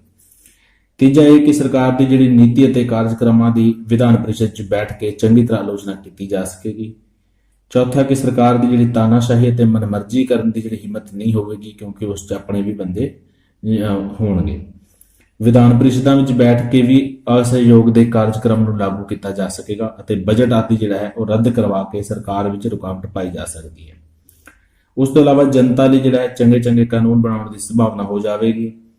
ਵਿਧਾਨ ਪ੍ਰੀਸ਼ਦਾਂ 'ਚ ਮਤਾ ਪੇਸ਼ ਕਰਕੇ 1919 ਦੇ ਜਿਹੜੇ ਸੁਧਾਰ ਨੇ ਉਹਨਾਂ 'ਚ ਪਰਿਵਰਤਨ ਕਰਵਾਇਆ ਜਾ ਸਕੇਗਾ ਅਤੇ ਆਲੋਚਨਾ ਦੁਆਰਾ ਲੋਕਾਂ ਵਿੱਚ ਰਾਜਨੀਤਿਕ ਜਾਗ੍ਰਿਤੀ ਜਿਹੜੀ ਹੈ ਪੈਦਾ ਕੀਤੀ ਜਾ ਸਕੇਗੀ ਅਤੇ ਸਰਕਾਰ ਨੂੰ ਬੇਵਸ ਕਰਕੇ ਜਿਹੜਾ ਹੈ ਸਵਰਾਜ ਦੀ ਮੰਗ ਮਨਵਾਈ ਜਾ ਸਕਦੀ ਹੈ। ਠੀਕ ਹੈ, ਇਹ ਸਾਰੇ ਜਿਹੜੇ ਉਹਨਾਂ ਨੇ ਸੋਚਿਆ ਕਿ ਇਹ ਸਾਰੇ ਜਿਹੜੇ ਲਾਭ ਆਪਾਂ ਨੂੰ ਹੋਣਗੇ। 1922 ਦਾ ਜਿਹੜਾ ਕਾਂਗਰਸ ਦਾ ਅਜਲਾਸ ਸੀਗਾ ਉਹਦੇ ਵਿੱਚ ਸ਼੍ਰੀ ਰਾਜਗੋਪਾਲਾਚਾਰਿਆ ਉਹ ਪ੍ਰਧਾਨਗੀ ਕਰ ਰਹੇ ਸੀਗੇ। ਉਹਨਾਂ ਦੀ ਪ੍ਰਧਾਨਗੀ ਦੇ ਵਿੱਚ ਹੋਇਆ ਅਤੇ ਪ੍ਰੀਸ਼ਦ ਪ੍ਰਵੇਸ਼ ਦਾ ਜਿਹੜਾ ਸੁਝਾਅ ਉਹ ਰੱਖਿਆ ਗਿਆ। ਇਸ ਦੇ ਵਿੱਚ ਕਾਂਗਰਸ ਦੇ ਕੁਝ ਨੇਤਾ ਇਸ ਦੇ ਪੱਖ ਵਿੱਚ ਸਨ ਅਤੇ ਕੁਝ ਨੇ ਮਤੇ ਦਾ ਵਿਰੋਧ ਕੀਤਾ। ਸ਼੍ਰੀ ਰਾਜਗੋਪਾਲਾਚਾਰਿਆ ਜਿਹੜੇ ਸੀਗੇ, ਡਾਕਟਰ ਅੰਸਾਰੀ, ਸ਼੍ਰੀ ਰੰਗਾ ਆਇੰਗਰ ਆਦਿ ਉਹਨਾਂ ਦੇ ਵਿਰੋਧ ਦੇ ਵਿੱਚ ਸਨ ਅਤੇ ਬਹੁਮਤ ਉਹਨਾਂ ਦੇ ਨਾਲ ਸੀਗੀ। ਇਸ ਦਾ ਨਤੀਜਾ ਇਹ ਨਿਕਲਿਆ ਕਿ ਚਿਤਰੰਜਨ ਦਾਸ ਨੇ ਕਾਂਗਰਸ ਤੋਂ ਅਸਤੀਫਾ ਦੇ ਦਿੱਤਾ ਅਤੇ ਮਾਰਚ 1923 ਦੇ ਵਿੱਚ ਪੰਡਿਤ ਮੋਤੀ ਲਾਲ ਨਹਿਰੂ ਨਾਲ ਮਿਲ ਕੇ ਇਲਾਹਾਬਾਦ ਦੇ ਵਿੱਚ ਜਿਹੜਾ ਸਵਰਾਜ ਦਲ ਦੀ ਸਥਾਪਨਾ ਕੀਤੀ। 1923 ਦੇ ਵਿੱਚ CD ਦਾਸ ਅਤੇ ਮੋਤੀ ਲਾਲ ਨਹਿਰੂ ਨੇ ਜਿਹੜੀ ਹੈ ਨਵੇਂ ਦਲ ਦੀ ਸਥਾਪਨਾ ਕੀਤੀ। ਕਿੱਥੇ ਕੀਤੀ ਜੇ ਸਥਾਪਨਾ? ਇਹ ਕੀਤੀ ਇਲਾਹਾਬਾਦ ਦੇ ਵਿੱਚ। ਠੀਕ ਹੈ ਜੀ। ਬਾਅਦ ਦੇ ਵਿੱਚ ਜਿਹੜਾ ਸਤੰਬਰ 1923 ਦੇ ਵਿੱਚ ਕਾਂਗਰਸ ਦੇ ਵਿਸ਼ੇਸ਼ ਅਜਲਾਸ ਦੇ ਵਿੱਚ ਜੋ ਮੌਲਾਨਾ ਆਜ਼ਾਦ ਜੀ ਦੀ ਪ੍ਰਧਾਨਗੀ ਕਰ ਰਹੇ ਸੀਗੇ, ਸਵਰਾਜ ਦਲ ਦੇ ਨੇਤਾਵਾਂ ਨੂੰ ਕਾਂਗਰਸ ਦੇ ਵਿੱਚ ਸ਼ਾਮਿਲ ਕਰ ਲਿਆ ਗਿਆ ਅਤੇ ਵਿਧਾਨ ਪ੍ਰੀਸ਼ਦਾਂ ਵਿੱਚ ਦਖਲ ਹੋਣ ਦਾ ਜਿਹੜਾ ਕਾਰਜਕ੍ਰਮ ਉਹ ਕਾਂਗਰਸ ਨੇ ਮੰਨ ਲਿਆ। ਮਾਰਚ ਦੇ ਵਿੱਚ ਅੱਡ ਹੋਏ ਸੀ ਉਹ, ਸਤੰਬਰ ਦੇ ਵਿੱਚ ਜਿਹੜਾ ਕਾਂਗਰਸ ਨੇ ਉਹਨਾਂ ਦੀਆਂ ਸ਼ਰਤਾਂ ਜਿਹੜੀਆਂ ਉਹ ਮੰਨ ਲਈਆਂ। ਉਸ ਤੋਂ ਆਪਾਂ ਪੜਾਂਗੇ ਕਿ ਸਵਰਾਜ ਦਲ ਜਿਹੜਾ ਹੈ ਉਸ ਦੇ ਉਦੇਸ਼ ਕੀ ਸੀਗੇ। ਸਵਰਾਜ ਦਲ ਦਾ ਉਦੇਸ਼ ਜਿਹੜਾ ਸੀਗਾ ਉਹ ਸੀਗਾ ਕਿ ਉਪਨਿਵੇਸ਼ਕ ਸਥਿਤੀ ਯਾਨੀ ਕਿ ਡੋਮੀਨੀਅਨ ਸਟੇਟਸ ਜਿਹੜਾ ਉਹ ਪ੍ਰਾਪਤ ਕਰਨਾ ਸੀਗਾ। ਕਾਂਗਰਸ ਦਾ ਉਦੇਸ਼ ਵੀ ਜਿਹੜਾ ਸਵਰਾਜ ਪ੍ਰਾਪਤ ਕਰਨਾ ਸੀਗਾ, ਪਰ ਦੋਹਾਂ ਦੇ ਜਿਹੜੇ ਸਾਧਨ ਸੀਗੇ ਜਾਂ ਕਾਰਜਕ੍ਰਮ ਸੀਗੇ ਉਹਨਾਂ ਦੇ ਵਿੱਚ ਫਰਕ ਸੀਗਾ। ਮਹਾਤਮਾ ਗਾਂਧੀ ਨੇ ਇਸ ਸਮੇਂ ਸਿਰਫ ਰਚਨਾਤਮਕ ਕੰਮਾਂ ਦੇ ਉੱਪਰ ਜਿਹੜਾ ਜ਼ੋਰ ਦਿੱਤਾ, ਪਰ ਸਵਰਾਜ ਦਲ ਜਿਹੜਾ ਸੀਗਾ ਉਸਨੇ ਰਾਜਨੀਤਿਕ ਖੇਤਰ ਦੇ ਵਿੱਚ ਚੋਣ ਜਿਹੜੀ ਆ ਉਹ ਸਾਹਮਣੇ ਰੱਖੀ। ਸਵਰਾਜ ਦਲ ਦਾ ਕਾਂਗਰਸ ਦੇ ਅਸਹਿਯੋਗ ਅੰਦੋਲਨ ਦੇ ਵਿੱਚ ਵਿਸ਼ਵਾਸ ਨਹੀਂ ਸੀ। ਸਵਰਾਜ ਦਲ ਨੇ ਆਪਣੇ ਉਦੇਸ਼ਾਂ ਦੀ ਪੂਰਤੀ ਲਈ ਆਪਣਾ ਹੀ ਕਾਰਜਕ੍ਰਮ ਬਣਾਇਆ, ਜਿਨ੍ਹਾਂ ਦੇ ਵਿੱਚ ਉਹਨਾਂ ਨੇ ਕੁਝ ਪੁਆਇੰਟ ਰੱਖੇ, ਜਿਨ੍ਹਾਂ ਦੇ ਵਿੱਚ ਵਿਧਾਨ ਸਭਾਵਾਂ ਦੀਆਂ ਚੋਣਾਂ ਲੜੀਆਂ ਜਾਣ ਅਤੇ ਵੱਧ ਤੋਂ ਵੱਧ ਸਥਾਨ ਜਿੱਤ ਕੇ ਵਿਧਾਨ ਸਭਾ ਵਿੱਚ ਆਪਣਾ ਜਿਹੜਾ ਉਹ ਬਹੁਮਤ ਕਾਇਮ ਕੀਤਾ ਜਾਵੇ। ਉਸ ਤੋਂ ਇਲਾਵਾ ਜੀ ਵਿਧਾਨ ਸਭਾਵਾਂ ਵਿੱਚ ਜਾ ਕੇ ਸਰਕਾਰ ਦੇ ਕੰਮਾਂ ਤੇ ਨੀਤੀਆਂ ਦੀ ਆਲੋਚਨਾ ਕੀਤੀ ਜਾਵੇ ਤੇ ਉਸ ਦੇ ਕੰਮਾਂ ਦੇ ਵਿੱਚ ਜਿਹੜੀ ਰੁਕਾਵਟ ਪੈਦਾ ਕੀਤੀ ਜਾਵੇ। ਆਲੋਚਨਾ ਅਤੇ ਵਿਰੋਧ ਦੁਆਰਾ ਸਰਕਾਰ ਨੂੰ ਮਨਮਰਜ਼ੀ ਦੇ ਕਾਨੂੰਨ ਬਣਾਉਣ ਅਤੇ ਜਨਤਾ ਉੱਪਰ ਜ਼ੁਲਮ ਕਰਨ ਤੋਂ ਜਿਹੜਾ ਕਹਿੰਦੇ ਰੋਕਿਆ ਜਾਵੇ। ਉਸ ਤੋਂ ਇਲਾਵਾ ਅਸਹਿਯੋਗ ਅੰਦੋਲਨ ਦੇ ਜਿਹੜੇ ਕੈਦੀ ਸੀਗੇ, ਕੈਦੀਆਂ ਨੂੰ ਜੇਲ੍ਹਾਂ ਤੋਂ ਮੁਕਤ ਕਰਾਉਣ ਦੇ ਲਈ ਜਿਹੜਾ ਹੈ ਵਿਧਾਨ ਸਭਾ ਵਿੱਚ ਮਤੇ ਪਾਸ ਕਰਵਾਏ ਜਾਣ। ਜਨਤਾ ਦੀਆਂ ਸਵਰਾਜ ਸੰਬੰਧੀ ਰਾਸ਼ਟਰੀ ਮੰਗਾਂ ਨੂੰ ਜਿਹੜਾ ਹੈ ਉਹ ਵਿਧਾਨ ਸਭਾ ਵਿੱਚ ਪੇਸ਼ ਕਰਨ ਅਤੇ ਉਹਨਾਂ ਨੂੰ ਸਵੀਕ੍ਰਿਤ ਕਰਨ ਲਈ ਜਿਹੜਾ ਸਰਕਾਰ ਉੱਪਰ ਜ਼ੋਰ ਪਾਇਆ ਜਾਵੇ। ਵਿਧਾਨ ਸਭਾ ਵਿੱਚ ਦਮਨਕਾਰੀ ਕਾਨੂੰਨਾਂ ਨੂੰ ਰੱਦ ਕਰਵਾਉਣ ਲਈ ਜਿਹੜੇ ਮਤੇ ਪਾਸ ਕਰਵਾਏ ਜਾਣ। 1919 ਈਸਵੀ ਦੇ ਜਿਹੜੇ ਸੁਧਾਰਾਂ ਦੇ ਵਿੱਚ ਸੋਧ ਕਰਨ ਲਈ ਸਰਕਾਰ ਤੇ ਜ਼ੋਰ ਪਾਇਆ ਜਾਵੇ। ਇਸ ਤੋਂ ਇਲਾਵਾ ਜੀ ਪ੍ਰੀਸ਼ਦਾਂ ਤੋਂ ਬਾਹਰ ਗਾਂਧੀ ਜੀ ਦੀਆਂ ਨੀਤੀਆਂ ਨਾਲ ਸਹਿਯੋਗ ਕੀਤਾ ਜਾਵੇ, ਕਿਉਂਕਿ ਜਨਤਾ ਦੀ ਹਮਦਰਦੀ ਪ੍ਰਾਪਤ ਕਰਨ ਲਈ ਰਚਨਾਤਮਕ ਕੰਮਾਂ ਵਿੱਚ ਸਹਿਯੋਗ ਦੇਣਾ ਵੀ ਜਿਹੜਾ ਜ਼ਰੂਰੀ ਸੀਗਾ। ਇਸ ਤੋਂ ਇਹ ਇਹਨਾਂ ਦੇ ਜਿਹੜੇ ਸਵਰਾਜ ਦਲ ਦੇ ਉਹਨਾਂ ਦੇ ਜਿਹੜੇ ਉਦੇਸ਼ ਸੀਗੇ ਉਹ ਸਾਹਮਣੇ ਆਏ। ਉਸ ਤੋਂ ਬਾਅਦ ਆਪਾਂ ਦੇਖਾਂਗੇ ਕਿ ਸਵਰਾਜ ਦਲ ਦੇ ਕੰਮ ਅਤੇ ਸਰਗਰਮੀਆਂ, ਉਹਨਾਂ ਨੇ ਕੀ ਕੰਮ ਕੀਤੇ ਤੇ ਉਹਨਾਂ ਦੇ ਕਿਵੇਂ ਸਰਗਰਮੀਆਂ ਜਿਹੜੀਆਂ ਉਹ ਰਹੇ। ਨੰਬਰ 1, 1923 ਦੀਆਂ ਚੋਣਾਂ ਵਿੱਚ ਸਫਲਤਾ ਮਿਲੀ ਉਹਨਾਂ ਨੂੰ। 1923 ਦੀਆਂ ਜਿਹੜੀਆਂ ਵਿਧਾਨ ਸਭਾ ਦੀਆਂ ਚੋਣਾਂ ਹੋਈਆਂ ਵਿਧਾਨ ਪ੍ਰੀਸ਼ਦ ਦੀਆਂ, ਉਹਨਾਂ ਦੇ ਵਿੱਚ ਜਿਹੜੇ ਉਹਨੂੰ ਕਾਫੀ ਅੱਛੀ ਸਫਲਤਾ ਮਿਲੀ। ਕੇਂਦਰੀ ਵਿਧਾਨ ਸਭਾ ਵਿੱਚ ਇਹ ਸਭ ਤੋਂ ਵੱਡਾ ਰਾਜਨੀਤਿਕ ਦਲ ਸੀਗਾ। ਕਈ ਪ੍ਰਾਂਤਾਂ ਦੇ ਵਿੱਚ ਜਿਹੜਾ ਇਸ ਨੂੰ ਬਹੁਤ ਬਹੁਮਤ ਪ੍ਰਾਪਤ ਹੋਇਆ ਅਤੇ ਕਈਆਂ ਦੇ ਵਿੱਚ ਇੱਕ ਤਾਕਤਵਰ ਵਿਰੋਧੀ ਦਲ ਦੇ ਰੂਪ ਵਿੱਚ ਵੀ ਇਹ ਕੰਮ ਕਰਨ ਲੱਗੇ। ਕੇਂਦਰੀ ਵਿਧਾਨ ਮੰਡਲ ਦੇ ਵਿੱਚ ਚੁਣੇ ਹੋਏ ਸਥਾਨਾਂ ਦੇ ਵਿੱਚੋਂ 45 ਸੀਟਾਂ ਜਿਹੜੀਆਂ ਸੀਗੀਆਂ ਉਹ ਸਵਰਾਜ ਪਾਰਟੀ ਨੂੰ ਮਿਲੀਆਂ। ਕੇਂਦਰੀ ਵਿਧਾਨ ਸਭਾ ਵਿੱਚ ਇਸ ਦਲ ਦੇ ਨੇਤਾ ਜਿਹੜੇ ਸਨ ਉਹ ਪੰਡਿਤ ਮੋਤੀ ਲਾਲ ਨਹਿਰੂ ਸੀਗੇ। ਉਸ ਤੋਂ ਬਾਅਦ ਜਿਹੜਾ ਜੀ 8 ਫਰਵਰੀ 1924 ਦਾ ਮਤਾ ਜਿਹੜਾ ਸੀਗਾ, 1924 ਦੇ ਵਿੱਚ ਪੰਡਿਤ ਮੋਤੀ ਲਾਲ ਨਹਿਰੂ ਨੇ 1919 ਦੇ ਐਕਟ ਦੇ ਵਿੱਚ ਪਰਿਵਰਤਨ ਲਿਆਉਣ ਲਈ ਕੇਂਦਰੀ ਵਿਧਾਨ ਮੰਡਲ 'ਚ ਇੱਕ ਮਤਾ ਪੇਸ਼ ਕੀਤਾ ਅਤੇ ਨਵਾਂ ਸੰਵਿਧਾਨ ਬਣਾਉਣ ਲਈ ਇੱਕ ਗੋਲ ਮੇਜ਼ ਸੰਮੇਲਨ ਬੁਲਾਏ ਜਾਣ ਦਾ ਜਿਹੜਾ ਉਹ ਸੁਝਾਅ ਦਿੱਤਾ। ਠੀਕ ਹੈ ਜੀ। ਇਹ ਅਸੈਂਬਲੀ ਜਿਹੜੀ ਸੀਗੀ, ਅਸੈਂਬਲੀ ਗਵਰਨਰ ਜਨਰਲ ਨੂੰ ਭਾਰਤ ਲਈ ਜਵਾਬਦੇਹ ਸਰਕਾਰ ਸਥਾਪਿਤ ਕਰਨ ਦੇ ਪੱਖ ਤੋਂ 1919 ਈਸਵੀ ਦੇ ਐਕਟ ਦੇ ਵਿੱਚ ਪਰਿਵਰਤਨ ਕਰਨ ਦੀ ਸਲਾਹ ਦਿੰਦੀ ਹੈ। ਜਿਹੜੀ ਅਸੈਂਬਲੀ ਬਣਾਏਗੀ ਉਹ ਗਵਰਨਰ ਜਨਰਲ ਨੂੰ ਭਾਰਤ ਦੀ ਜਵਾਬਦੇਹੀ ਸਰਕਾਰ, ਉਹਨਾਂ ਨੇ ਕਿਹਾ ਸੀਗਾ ਕਿ ਜਿਹੜੀ ਸਰਕਾਰ ਉਹਨਾਂ ਦਾ ਜਿਹੜਾ ਮਤਾ ਸੀਗਾ ਕਿ ਉਹ 'ਚ ਜਵਾਬਦੇਹ ਸਰਕਾਰ ਨਹੀਂ ਹੋਏਗੀ, ਲੇਕਿਨ ਇਹਨਾਂ ਨੇ ਜਿਹੜਾ ਹੈ ਜਵਾਬਦੇਹੀ ਸਰਕਾਰ ਸਥਾਪਿਤ ਕਰਨ ਲਈ ਜਿਹੜਾ ਹੈ ਆਪਣਾ ਪੱਖ ਰੱਖਦੇ ਹੋਏ 1919 ਦੇ ਐਕਟ ਦੇ ਵਿੱਚ ਪਰਿਵਰਤਨ ਕਰਨ ਦੀ ਸਲਾਹ ਦਿੱਤੀ। ਤੇ ਨੇੜਲੇ ਭਵਿੱਖ ਦੇ ਵਿੱਚ ਅੱਗੇ ਜਾ ਕੇ ਭਾਰਤ ਲਈ ਇੱਕ ਅਜਿਹਾ ਸੰਵਿਧਾਨ ਬਣਾਉਣ ਲਈ ਜਿਸ 'ਚ ਘੱਟ ਗਿਣਤੀ ਜਾਤੀਆਂ ਦੇ ਹਿੱਤਾਂ ਦਾ ਜਿਹੜਾ ਧਿਆਨ ਰੱਖਿਆ ਜਾਵੇਗਾ, ਭਾਰਤ ਦੇ ਜਿਹੜੇ ਪ੍ਰਤੀਨਿਧੀਆਂ ਦੀ ਇੱਕ ਗੋਲਮੇਜ਼ ਸੰਮੇਲਨ ਬੁਲਾਇਆ ਜਾਵੇਗਾ। ਇਸ ਨੂੰ ਕੇਂਦਰੀ ਵਿਧਾਨ ਮੰਡਲ ਨੂੰ ਭੇਜ ਕੇ ਨਵੀਂ ਕੇਂਦਰੀ ਵਿਧਾਨ ਮੰਡਲ ਦੇ ਸਾਹਮਣੇ ਇੱਕ ਸੰਵਿਧਾਨ ਦੀ ਜਿਹੜੀ ਹੈ ਉਹ ਸੰਵਿਧਾਨ ਦੀ ਸਵੀਕ੍ਰਿਤੀ ਦੇ ਲਈ ਜਿਹੜਾ ਉਹ ਰੱਖਿਆ ਜਾਵੇਗਾ, ਅਤੇ ਬਾਅਦ ਦੇ ਵਿੱਚ ਇਸ ਨੂੰ ਐਕਟ ਦਾ ਰੂਪ ਦੇਣ ਲਈ ਬ੍ਰਿਟਿਸ਼ ਪਾਰਲੀਮੈਂਟ ਦੇ ਸਾਹਮਣੇ ਜਿਹੜਾ ਉਹ ਰੱਖਿਆ ਜਾਵੇਗਾ। ਇਹ ਸਾਰਾ ਜਿਹੜਾ ਉਹਨਾਂ ਨੇ ਸੁਝਾਅ ਦਿੱਤਾ 8 ਫਰਵਰੀ 1924 ਦੇ ਮਤੇ ਦੇ ਵਿੱਚ। ਠੀਕ ਹੈ, ਇਹ ਮਤਾ ਪਾਸ ਹੋਇਆ ਅਤੇ ਇਸ ਦੇ ਆਧਾਰ ਤੇ ਇੱਕ ਸਮਿਤੀ ਦੀ ਸਥਾਪਨਾ ਹੋਈ ਜਿਸ ਨੂੰ ਮੂਡੀਮੈਨ ਸਮਿਤੀ ਕਿਹਾ ਜਾਂਦਾ ਹੈ। ਮੂਡੀਮੈਨ ਸਮਿਤੀ ਜਿਹੜੀ ਹੈ ਉਹ ਕਿਹਾ ਜਾਂਦਾ ਹੈ। ਠੀਕ ਹੈ, ਇਹ ਕਾਫੀ ਤੁਸੀਂ ਸੁਣਿਆ ਹੋਵੇਗਾ, ਇਹ ਐਗਜ਼ਾਮ ਦੇ ਵਿੱਚ ਵੀ ਬਹੁਤ ਵਾਰੀ ਪੁੱਛਿਆ ਗਿਆ ਮੂਡੀਮੈਨ ਸਮਿਤੀ ਬਾਰੇ, ਵੀ ਇਹਨਾਂ ਦੇ ਮੂਡੀਮੈਨ ਸਮਿਤੀ ਜਿਹੜੀ ਕਿਸ ਨਾਲ ਸੰਬੰਧਿਤ ਸੀਗੀ। ਤਾਂ ਮੂਡੀਮੈਨ ਸਮਿਤੀ ਜਿਹੜੀ ਬਣਾਈ ਗਈ ਸੀਗੀ ਉਹ ਬਣਾਈ ਗਈ ਸੀ 1919 ਦੇ ਜਿਹੜਾ ਐਕਟ ਸੀਗਾ ਉਹਨਾਂ ਦੇ ਸੁਧਾਰਾਂ ਦੇ ਪ੍ਰਤੀ ਬਣਾਈ ਗਈ ਸੀਗੀ। ਠੀਕ ਹੈ, ਇਸ ਸਮਿਤੀ ਨੇ 1919 ਦੇ ਜਿਹੜੇ ਸੁਧਾਰਾਂ ਦੇ ਤਹਿਤ ਆਪਣੀ ਜਿਹੜੀ ਹੈ ਰਿਪੋਰਟ ਪੇਸ਼ ਕੀਤੀ, ਜਿਸ ਦੇ ਵਿੱਚ ਕੁਝ ਮੈਂਬਰਾਂ ਦੇ ਜਿਹੜਾ ਹੈ ਦੋਹਰੇ ਸ਼ਾਸਨ ਨੂੰ ਉਚਿਤ ਦੱਸਿਆ ਅਤੇ ਕੁਝ ਨੇ ਇਸ ਵਿੱਚ ਪਰਿਵਰਤਨ ਦੇ ਸੁਝਾਅ ਦਿੱਤੇ। ਇਸ ਰਿਪੋਰਟ ਦੇ ਆਧਾਰ ਤੇ ਵਿਧਾਨ ਪਰਿਸ਼ਦ ਦੇ ਵਿੱਚ ਸਰਕਾਰ ਦੀ ਜਿਹੜੀ ਹੈ ਉਹ ਕਾਫੀ ਸਖਤ ਜਿਹੜੀ ਹੈ ਆਲੋਚਨਾ ਕੀਤੀ ਗਈ। ਠੀਕ ਹੈ ਜੀ, ਸਵਰਾਜ ਦਲ ਦੇ ਜਿਹੜੇ ਨੇਤਾ ਸੀਗੇ, ਨੇਤਾਵਾਂ ਨੇ ਕਈ ਵਾਰੀ ਜਿਹੜਾ ਵਿਧਾਨ ਪਰਿਸ਼ਦ ਦੇ ਵਿੱਚ ਬਜਟ ਰੱਦ ਕਰਵਾਏ, ਜਿਸ ਦੇ ਫਲਸਰੂਪ ਸਰਕਾਰ ਨੂੰ ਆਪਣੀ ਵਿਸ਼ੇਸ਼ ਤਾਕਤਾਂ ਰਾਹੀਂ ਉਹਨਾਂ ਨੂੰ ਜਿਹੜਾ ਉਹ ਪਾਸ ਕਰਨਾ ਪਿਆ। ਇਸ ਦਲ ਨੇ ਸਰਕਾਰੀ ਸਵਾਗਤਾਂ, ਪਾਰਟੀਆਂ ਅਤੇ ਸਮਾਰੋਹਾਂ ਦਾ ਬਾਈਕਾਟ ਕੀਤਾ। ਕਈ ਵਾਰੀ ਸਵਰਾਜਵਾਦੀ ਵਿਧਾਨ ਮੰਡਲ ਤੋਂ ਜਿਹੜਾ ਵਾਕਆਊਟ ਕਰ ਜਾਂਦੇ ਸੀਗੇ। ਰਾਜਨੀਤਿਕ ਨੇਤਾਵਾਂ ਦੀ ਜਿਹੜੀ ਮੁਕਤੀ ਲਈ ਜਿਹੜੇ ਮਤੇ ਉਹ ਪਾਸ ਕੀਤੇ ਗਏ ਤੇ ਉਹਨਾਂ ਨੂੰ ਜਿਹੜਾ ਹੈ ਜੇਲ੍ਹਾਂ ਦੇ ਵਿੱਚੋਂ ਕੱਢਿਆ ਜਾਵੇ ਬਾਹਰ। ਉਸ ਤੋਂ ਇਲਾਵਾ ਉੱਤਰ ਪ੍ਰਦੇਸ਼ ਤੇ ਬੰਗਾਲ ਦੇ ਵਿੱਚ ਸਵਰਾਜਵਾਦੀ ਨੇਤਾਵਾਂ ਨੇ ਜਿਹੜੇ ਆਪਣੇ ਕੰਮਾਂ ਰਾਹੀਂ ਦੋਹਰੇ ਸ਼ਾਸਨ ਨੂੰ ਅਸਫਲ ਬਣਾ ਦਿੱਤਾ ਤੇ ਦੋਹਰਾ ਰਾਜ ਜਿਹੜਾ ਉਹ ਨਹੀਂ ਚੱਲਣ ਦਿੱਤਾ। ਬੰਗਾਲ ਦੇ ਗਵਰਨਰ ਲਾਰਡ ਲਿਟਨ ਜਿਹੜੇ ਸੀਗੇ ਉਹਨਾਂ ਨੇ CR ਦਾਸ ਨੂੰ ਮੰਤਰੀ ਮੰਡਲ ਬਣਾਉਣ ਲਈ ਸੱਦਿਆ, ਪਰ ਦਾਸ ਜੀ ਨੇ ਮੰਤਰੀ ਮੰਡਲ ਬਣਾਉਣ ਤੋਂ ਇਨਕਾਰ ਕਰ ਦਿੱਤਾ। ਸਵਰਾਜ ਪਾਰਟੀ ਦੀਆਂ ਕੋਸ਼ਿਸ਼ਾਂ ਦੇ ਫਲਸਰੂਪ ਜਿਹੜਾ ਬੰਗਾਲ ਦੇ ਵਿੱਚ ਮੰਤਰੀ ਮੰਡਲ ਨਾ ਬਣ ਸਕਿਆ ਅਤੇ ਗਵਰਨਰ ਲਾਰਡ ਲਿਟਨ ਨੂੰ ਜਿਹੜਾ ਹੈ ਬੰਗਾਲ ਦੀ ਦੋਹਰੀ ਸ਼ਾਸਨ ਪ੍ਰਣਾਲੀ ਦੀ ਅਸਫਲਤਾ ਜਿਹੜੀ ਹੈ ਉਹ ਕਰਨੀ ਪਈ। ਮੱਧ ਭਾਰਤ ਵਿੱਚ ਵੀ ਇਹੀ ਹਾਲ ਹੋਇਆ, ਸੇਮ ਟੂ ਸੇਮ ਰਿਪੋਰਟ ਉੱਧਰ ਵੀ ਰਹੀ। ਉਸ ਤੋਂ ਬਾਅਦ ਜਿਹੜਾ ਮੂਡੀਮੈਨ ਦੀ ਰਿਪੋਰਟ ਆਈ, ਮੂਡੀਮੈਨ ਸਮਿਤੀ ਦੀ ਰਿਪੋਰਟ ਜਿਹੜੀ ਸੀਗੀ, ਦੋਹਰੇ ਸ਼ਾਸਨ ਦੀ ਜਾਂਚ ਪੜਤਾਲ ਕਰਨ ਲਈ ਸਮਿਤੀ ਦੀ ਸਥਾਪਨਾ ਕੀਤੀ ਗਈ ਸੀਗੀ। ਇਸ ਸਮਿਤੀ ਦੇ ਪ੍ਰਧਾਨ ਜਿਹੜੇ ਸੀਗੇ ਉਹ ਭਾਰਤ ਸਰਕਾਰ ਦੇ ਗ੍ਰਹਿ ਮੈਂਬਰ ਸਰ ਅਲੈਗਜ਼ੈਂਡਰ ਮੂਡੀਮੈਨ ਸੀਗੇ। ਮੂਡੀਮੈਨ ਸਮਿਤੀ ਦੇ ਜਿਹੜੇ ਹੈੱਡ ਸੀਗੇ, ਮੂਡੀਮੈਨ ਕਿੱਥੋਂ ਨਾਮ ਪਿਆ, ਉਹ ਸੀਗਾ ਸਰ ਅਲੈਗਜ਼ੈਂਡਰ ਮੂਡੀ। ਇਹਨਾਂ ਤੋਂ ਜਿਹੜਾ ਹੈ ਇਹ ਮੂਡੀਮੈਨ ਸਮਿਤੀ ਜਿਹੜੀ ਹੈ ਬਣਾਈ ਗਈ। ਪੰਡਿਤ ਮੋਤੀ ਲਾਲ ਨਹਿਰੂ ਨੇ ਇਸ ਸਮਿਤੀ ਦਾ ਮੈਂਬਰ ਬਣਨ ਤੋਂ ਜਿਹੜਾ ਇਨਕਾਰ ਕਰ ਦਿੱਤਾ। ਮੂਡੀਮੈਨ ਸਮਿਤੀ ਨੇ ਦੋਹਰੇ ਸ਼ਾਸਨ ਨੂੰ ਮੌਲਿਕ ਰੂਪ ਦੇ ਵਿੱਚ ਠੀਕ ਦੱਸਿਆ। ਜਦੋਂ ਮੂਡੀਮੈਨ ਸਮਿਤੀ ਨੇ ਆਪਣੀ ਰਿਪੋਰਟ ਦਿੱਤੀ ਤਾਂ ਉਸ ਦੇ ਵਿਰੁੱਧ ਵੀ ਜਿਹੜਾ ਇੱਕ ਮਤਾ ਪਾਸ ਹੋਇਆ। ਇਸ ਤਰ੍ਹਾਂ ਜਿਹੜਾ ਹੈ ਸਵਰਾਜ ਦਲ ਨੇ ਆਪਣੇ ਹਰ ਸੰਭਵ ਕੰਮ ਦੁਆਰਾ ਸਰਕਾਰ ਦੇ ਕੰਮ ਵਿੱਚ ਰੁਕਾਵਟ ਪਾਉਣ ਅਤੇ ਉਸ ਨੂੰ ਮਨਮਰਜ਼ੀ ਕਰਨ ਤੋਂ ਜਿਹੜਾ ਹੈ ਰੋਕਣ ਲਈ ਬਹੁਤ ਸਾਰੇ ਕੰਮ ਕੀਤੇ। ਇਸ ਨੇ ਕਈ ਰਚਨਾਤਮਕ ਕੰਮ ਵੀ ਕੀਤੇ। ਇਸ ਸੰਬੰਧ ਵਿੱਚ ਜਿਹੜਾ ਹੈ ਸ਼੍ਰੀ ਚਿੰਤਾਮਣੀ ਉਹਨਾਂ ਨੇ ਲਿਖਿਆ ਸੀਗਾ ਕਿ ਮਾਰਚ 1923 ਤੋਂ ਵਿਧਾਨ ਮੰਡਲ ਦੀ ਸਮਾਪਤੀ ਤੱਕ ਦੇ ਵਿਚਕਾਰ ਇਹ ਆਮ ਦ੍ਰਿਸ਼ ਸੀਗਾ ਕਿ ਕਾਂਗਰਸੀ ਜਿਹੜੇ ਸੀਗੇ ਉਹ ਵਿਧਾਨ ਮੰਡਲਾਂ ਦੇ ਅੰਦਰ ਜਾਂਦੇ ਅਤੇ ਤੁਰੰਤ ਹੀ ਜਿਹੜੇ ਬਾਹਰ ਚਲੇ ਜਾਂਦੇ ਸੀ।